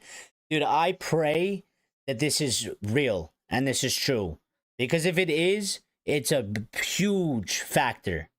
Huge. Absolutely huge. Because for once in our lives, we might actually be doing something correct that we haven't done in 13 years. And I think it'll have a massive impact. I pray that this is real. They finished off by saying United's squad is viewed as lacking as the necessary athleticism to compete in the Premier League, and fixing that is the main drive in deciding targets, as seen in Patrick Dorgu transfer. Dude, I pray that they are actually doing this and that they're actually going forward with this. This will be absolutely monumental. Monumental. Because we have never done this in 13 seasons. This is why we are where we are. We have never done such a thing. Never. And the sooner we start doing this, the better we can go forward. And we could stop being whatever we've been being for 13 seasons. I really, really hope that that is... I hope that that is exactly what it is saying. I hope it's true. Because we need that. We need that. Players have to adjust to all systems. Well, they have to be good enough for that as well. Be strong as players. That's what the Premier League demands. Learn body shape, get positions. David Ornstein, top journalist. Well, yeah. He is. Ornstein, Lori Whitwell, top 2 journalists. Lyle says, sounds shady. Lucky says, Eric, we need 124 million, even tempt to selling him. No. If they give me 100, I'll take it. If they offer 100, I'd pull it. What did David Ornstein say? I don't know. I didn't get there yet. This is Lori Whitwell. I'll prepare him. Okay, so we have an update about Tom Heaton. So Fabrizio, as you remember, and I said this in the Discord, that I was pretty sure that he was going to get a year deal. So Fabrizio has just updated us 13 minutes ago, saying Tom Heaton was not saying goodbye to Old Trafford today with Evans, Eriksson, and Lindelof, as he's expected to stay. Manchester United and Heaton in talks over new deal for 1+ season. So Heaton, I think, is probably going to stay based off this. So yeah, Heaton will stay. He's not going to retire. He'll be our 3rd choice goalkeeper. I don't know what's going on with the goalkeeping position, because people thought today was Biender's last day. Biender telling us he'll see us next year. Onana not involved in the squad, but nobody coming out and saying that Onana is being sold or he's not going to be part of the squad. So I don't know what's going on in that department anymore. I have no clue what's going on. So very weird.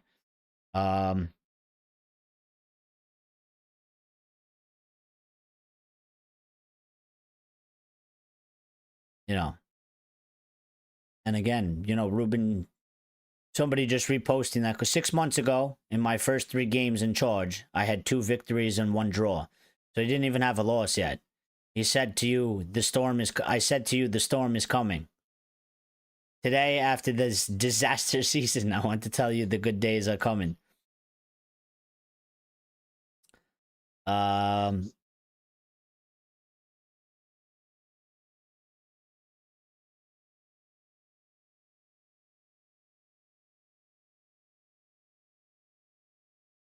Dude, that's really good. I think this Vivell guy is going to be probably one of the best. I mean, he seems to be a guy that's really good at his job. He might be one of our best appointments. You know, he might have a big role in actually saving this football club. I think he's quite good and smart at his job, and I think if he's allowed to do it, coming from Red Bull Group, who actually do really good jobs in recruitment, I think he might be one that plays a pivotal role in actually saving this football club. Um, so the fact that Laurie Whitwell is reporting that Christopher Favela is playing a key role in shaping United's strategy, super encouraging to me. Super encouraging. I think this guy is. I think he's actually he's very genius. So we're getting more. There's a lot of updates. I mean, this is what happens. You know, Laurie Whitwell has come out with pretty much just like it seems like news that he's been sitting on. It's kind of like an end of season dump, I guess. So he said when Joshua Zirkzee went down the Old Trafford tunnel after being booed by fans versus Newcastle, Bruno Fernandes played a part in him returning to the bench. Watching the situation unfold from his seat in the director's box while serving a suspension, Fernandes dashed down to the dressing room and rallied his teammates strongly, advising him to face up to the crowd. Fernandes delivers touches like that on a regular basis behind the scenes, notably making sure he greets academy players when they first entered the senior training. But everybody that hates him for being a captain, they won't give him credit for shit like that. So you know what? You know, it's always a two-way street. It's always a two-way street. You know, they talk about his petulance on the pitch and he throws up his arms, but shit like that, they'll never give him a shred of. They'll never give him a shred of credit for something like that. Never, ever, ever. So you know, I mean, he deserves. I mean, that's something that a fucking captain does. Um, he wasn't even in the match.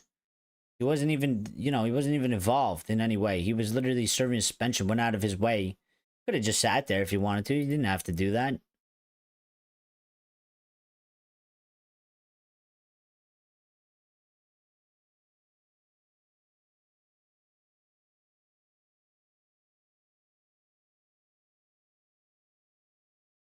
Um, Onana, by the way, just to let you know, Onana is on the plane with the rest of them. The team is already on their way to Malaysia. They're on the plane right now already. Ben Jacobs 5 hours ago retweeting saying, understand Andre Onana has been rested ahead of the national team duty with Cameroon and a trip next week to India as part of a sponsorship activation with Manchester United. However, Onana's future at Old Trafford is still open. So, again, I don't know what's going on anymore in terms of that position.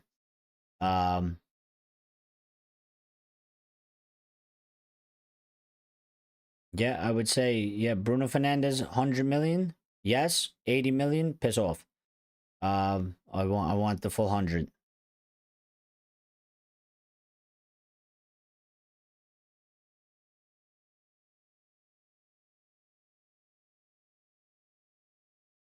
So we'll see what will be happening. Um,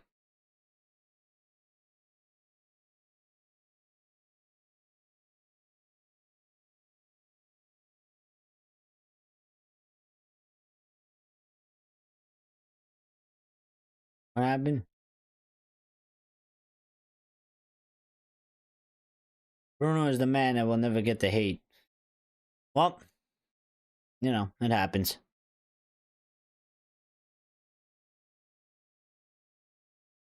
No, they're on the plane. They're on the plane. You're right. It should be in the plane. Um, they are in the plane, but people always say they're on the plane. Uh, so yeah, actually, you are right. I don't know why. Why do we say that? Why do we say on the plane? Like, you know, when like if you called somebody like, "Hey, I'm on the plane," because technically you're inside the plane. You're not on the plane. If you were on the plane, you'd be sitting on the top of it. Um, all right. See ya, Axe. Have a good night. Thanks for stopping by. We'll see you later.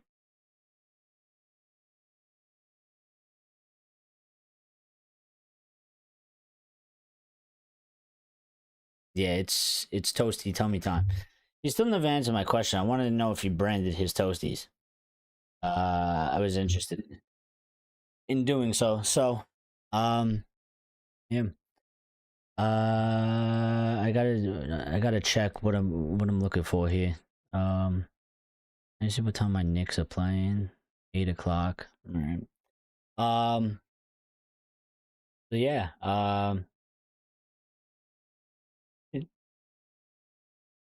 Have a toasty for us. Sweet dreams of cream cheese. Remember, if the bat is oily, break up. Oh boy. More news. Look, there's more news. This is why I'm kind of just sticking around here, but just it's literally just a dump of news just going on right now. So another piece. Lori Whitwell. Apparently this guy has just had news that he's been saving for literally the end of the season. He's I don't know where he's dropping all of this anyway, because I follow him and I don't even know where he's put. I think he's done he's done a huge article inside Manchester United's disaster season. So it's absolutely massive apparently. I can't even read it because you have to be a member. So we're just getting these updates from here. So one of the things that they said is earlier this season, so Jim Ratcliffe criticized the fact Manchester United were paying a body language consultant. There you go. As soon as Axe left, we had it. Here it is. 175,000 per year. Remember we had that argument that one time. Oh, he's still here. Axe. Remember that story we were trying to talk about? That United were paying a body language consultant. Lori Whitwell has mentioned it again. So earlier this season, Sir Jim Ratcliffe criticized the fact United were paying a body language consultant 175,000 per year. The person in question was hired by Erik ten Hag to primarily help players recognize relevant facial expressions during penalty shootouts. Ten Hag wanted to improve a record of 1 win in 6 previous series and worked with players using the consultant to establish confidence in shooting and saving, and also reading the opponent taker or goalkeeper. The appointment was considered a luxury by United executives, but worthwhile in backing a manager.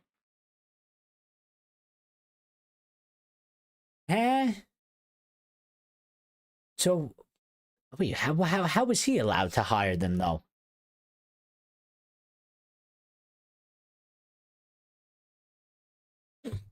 Dude, that's I think that's quite insane. I think that's quite crazy. Um, is anybody getting this? Is anybody understanding what I just read? Do I have to bring this up on your screen so you can read it? Because my brain kind of hurts after I just read this. I mean, my head is hurting now. My head is hurting now after reading this.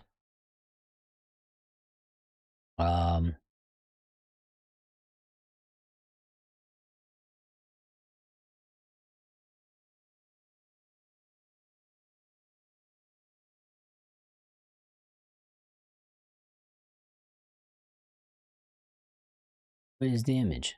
Oh.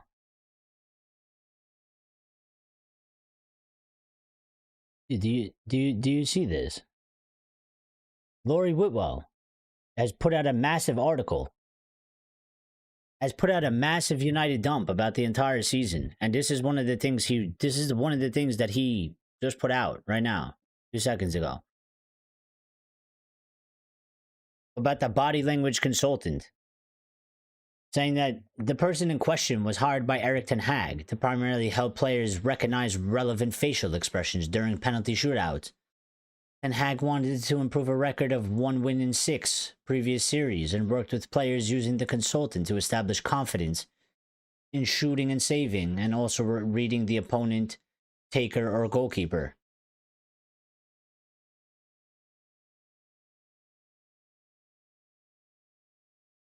I mean,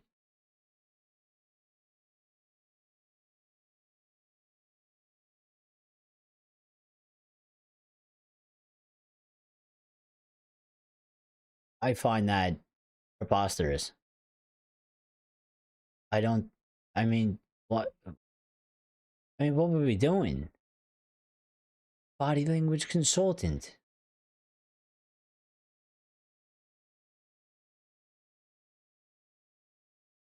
Okay, actually leaving us for real. If you could walk through it, you're on it. If you have to coach, if you hit the crowd, you're in. Yep, we'll see you later, Axe. We'll be good. I mean, we'll be live tomorrow. I don't know if you could jump in, but we'll be here.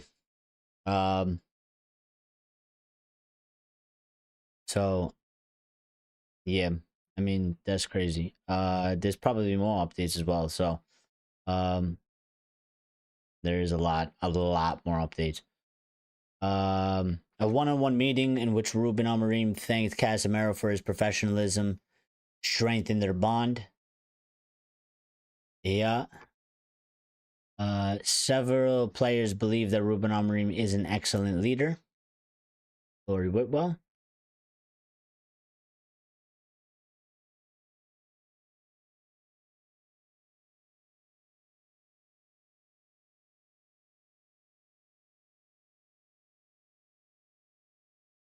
Yeah, Lyle says for penalties, I thought an expert for their own body language. I would think a psychiatrist would be more important.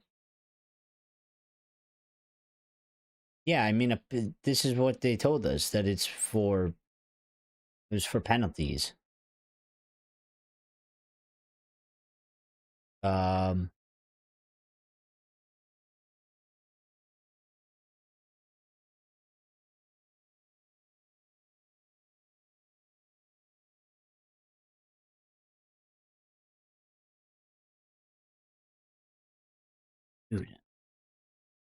is that even a thing though? Like, what kind of proof is there that that works?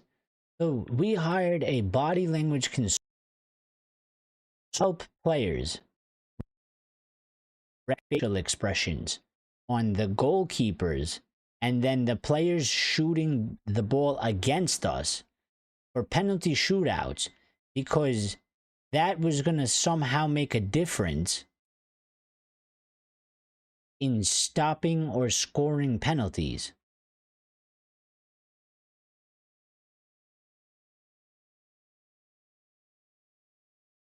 I don't know if that's a normal thing or not. I'm going to be quite honest. I don't know if that's like ever been done before. I've never heard of such a thing. I have absolutely no clue. Um that's one of the weirdest things I've ever heard. Uh and they considered it a luxury. I mean, I wouldn't even consider it a luxury. I would just be like, is this even a thing?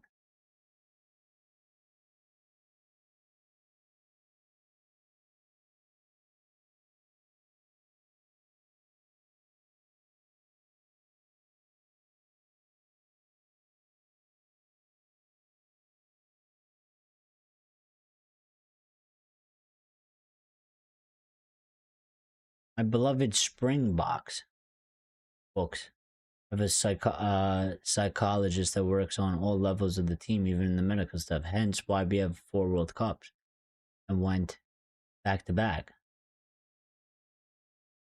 Yeah. I'm just kind of sitting here, to be quite honest. I'm just waiting to see if, because apparently this guy has wrote um a massive article. So I'm just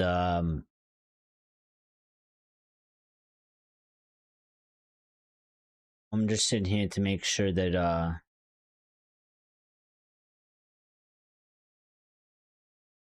mean, apparently they've confirmed the 32-man squad traveling. So there's Onana, Bender, Heaton, Harry Amos, Dan Armour. Who's that? He's a defender. He's a kid for sure because I have no clue who he is. First time seeing his name. Dan Armour, Diego Delit, Patrick Chinazepere. Yeah, I've heard of him. Oh, that's Dorgu. What? We don't need his fucking middle name. Patrick Dorgu, Johnny Evans, Tyler Fredrickson, Aiden Heaven, Jaden Campson, Godwill Kukoni, Kukonki, Harry Maguire, Reese Monroe, Luke Shaw, Casemiro, Toby Collier, Bruno Fernandez, Tyler Fletcher, Taku Kone, Kobe Manu, Jack Morehouse, Mason Mount, Jim Thwaites, Manuel Agarte, Garnacho, Ahmad, Rasmus Hoyland, Shea Lacey, and Cheetah Obi. This is the 32-man squad traveling post-season tour that is going to Asia. So, still interesting. I mean, Garnacho was not.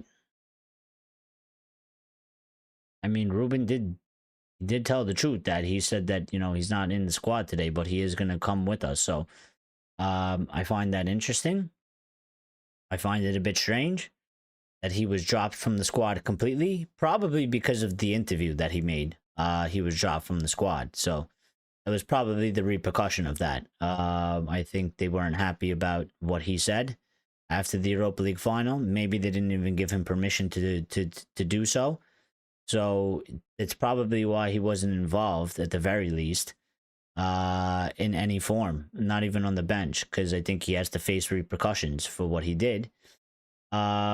And breaking the rules, but he is there, and he is flying to Asia with these guys right now. So, interesting.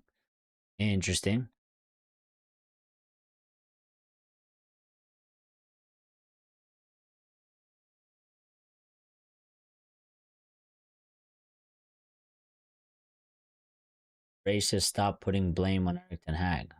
Who's putting blame on Eric Ten Hag? Blame on Eric Ten Hag from what? This literally just came out, and he did this. I don't know what that means. I'm just saying I don't know what this. I just don't know what this is.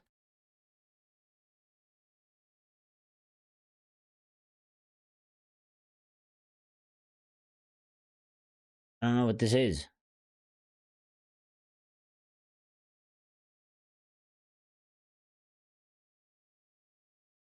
I don't know. Does this make sense? Like this, that's what I'm trying to ask. Does this story make sense in any type of way? Because I've never heard of a football club doing such a thing where they're paying somebody $175,000 to analyze facial expressions for penalty shootouts.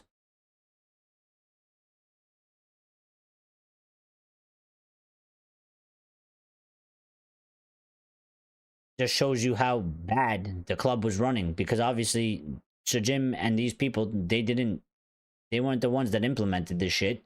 These were things that were happening before they got there and before they were involved. So, I mean, if this is something that is not proper and appropriate, I can only imagine all the other shit that's been going on behind the club that we don't know what's going on behind the scenes of dumb shit that they do that's crazy, that obviously clearly doesn't work. But yeah.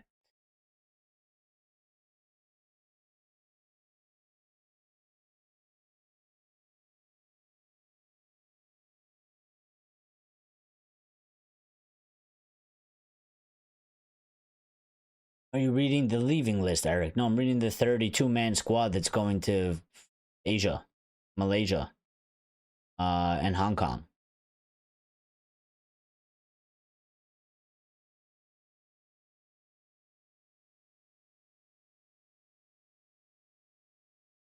Yeah.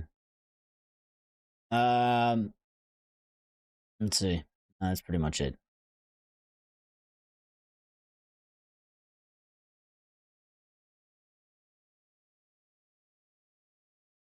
All right. Yeah, I'm gonna get out of here, guys, and then we'll go live tomorrow because I gotta go do some things. So, thanks for stopping by. Thank you for hitting the like button on the way in, and if you didn't do it, then do it on the way out. Tomorrow we'll stream probably regular time, 8 p.m. UK time. And then the rest of the week we'll see how it goes from there, because it depends how how it looks, but I mean, the season's over now, and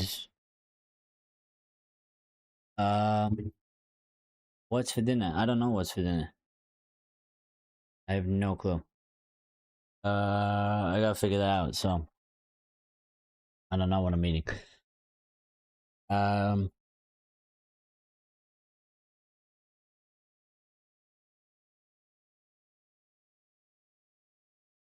rice. I mean, chicken and rice is the best diet. You can't go wrong with it. It's the gym. That's the gym diet, man. Trying to lose, trying to lose weight, trying to gain some muscle. No, I mean not weight. Like trying to lose fat, trying to gain muscle. Chicken and rice. Spam chicken and rice, and you'll be all right. No, so no, I don't know. I have no clue.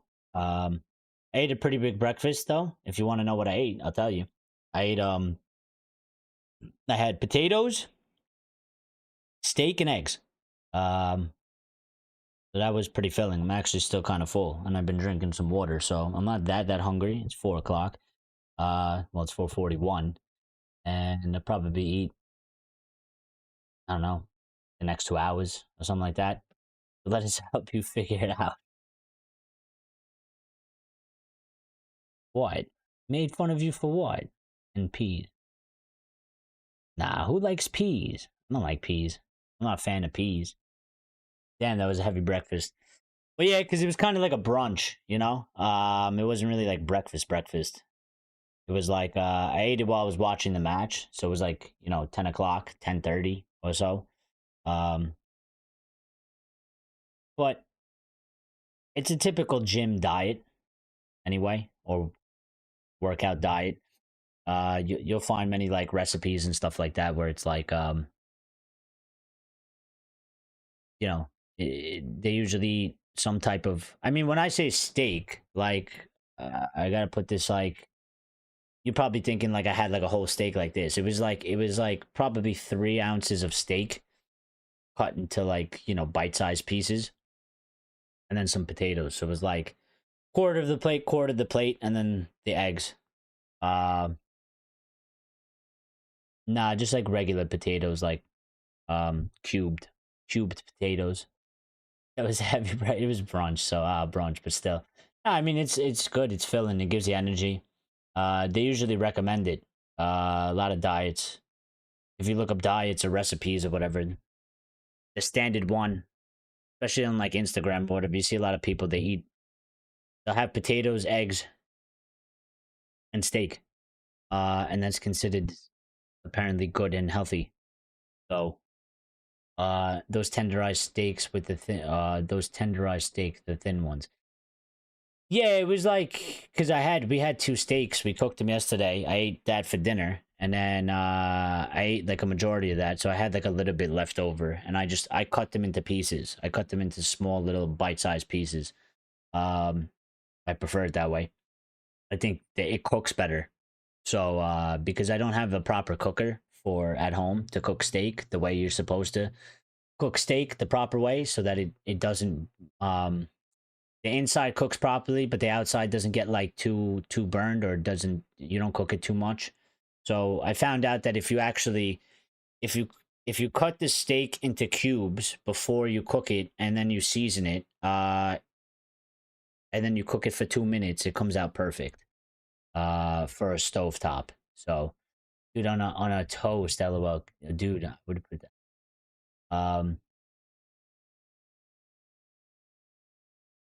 I had avocado, bacon, and tomato on toast for breakfast. Yeah, that's good. That's good. On toasty.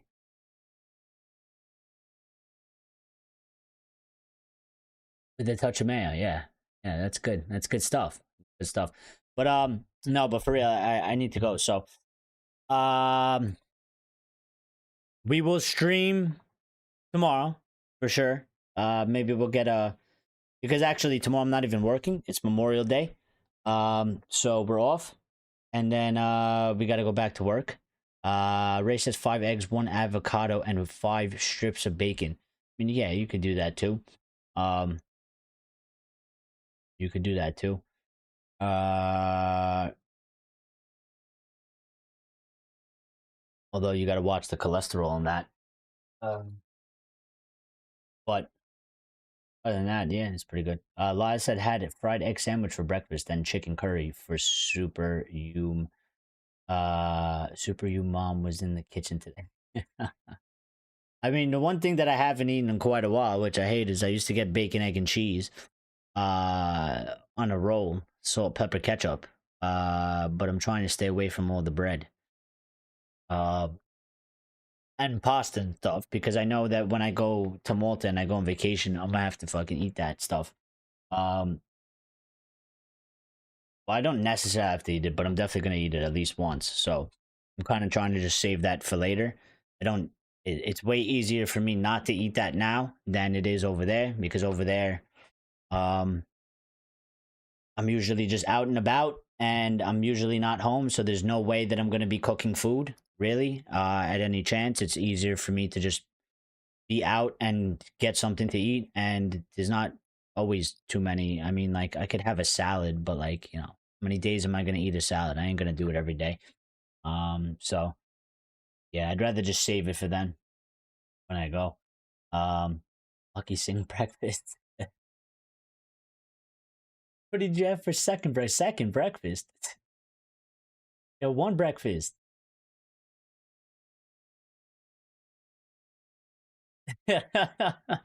Even Lions is like second breakfast. Lyle eats Lyle has second breakfast. Eats two breakfasts. What is this sorcery? Axe just eats toasties. So like he doesn't even have like Axe doesn't eat like breakfast, lunch, or dinner. He just eats like it's just like toasty one, toasty two, toasty three, and toasty four. And then that's it. And then it's like it's nighttime. Uh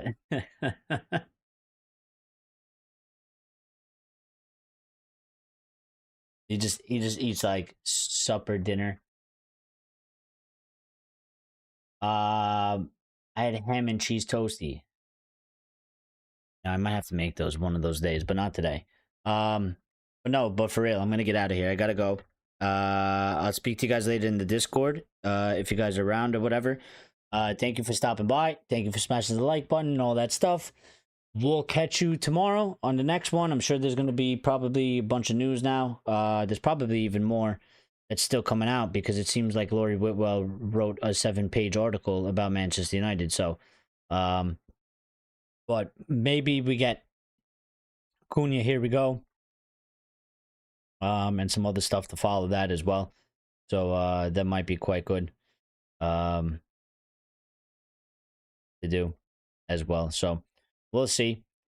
Cheers, everybody. Be good. Thank you. We've made it to the end of the season, thank God, and we don't have to continue to endure this crap. Now we can focus on the summer transfer window, and we'll see how it goes. So we'll see you all tomorrow. Madness Monday, we'll call it. Hopefully there'll actually be some madness to talk about, but Monday Madness. Lion says, Eric, one last thing. Well, all right, quick. Only because I like you, Lions. Otherwise, I would have just cut the show on you. I'm just kidding. But yeah, what? You're like Columbo. I'm like Columbo. What do you want? What do you want? Come on. You're under pressure. You got to perform like the players. One last thing. Yes. All right, but you only get one last thing for sure. Make it good. Make it good. I got the you're gonna get the countdown as well soon. If you could. Yes. Go ahead. Are you stalling, Lions? Are you stalling, Lion? Are you trying to stall me from ending the show? It's been 3.5 hours. Are you stalling, Lions? Have Calvert-Lewin for 19 million, would you? No. If you could have Calvert-Lewin for 19 million, would you? No, I don't rate Calvert-Lewin in any sort of way. Absolutely not. Absolutely not. I think he is quite horrible. I would not have Calvert-Lewin. No, I'm telling you right now, I'd rather put Harry Maguire as striker. and watch that unfold. No, definitely not. No, keep Calvert Lewin far away from my team. Thank you. I mean, he ain't even good for Everton. Um, so yeah. But I'm out of here. I'll catch you later. Be good. Have a good night. Enjoy the rest of your night. Lucky and I have a contract ready. Well, I'm vetoing it. So contract is done. But yeah, everybody have a good night. I'll catch you later. Be good. Let's talk tomorrow.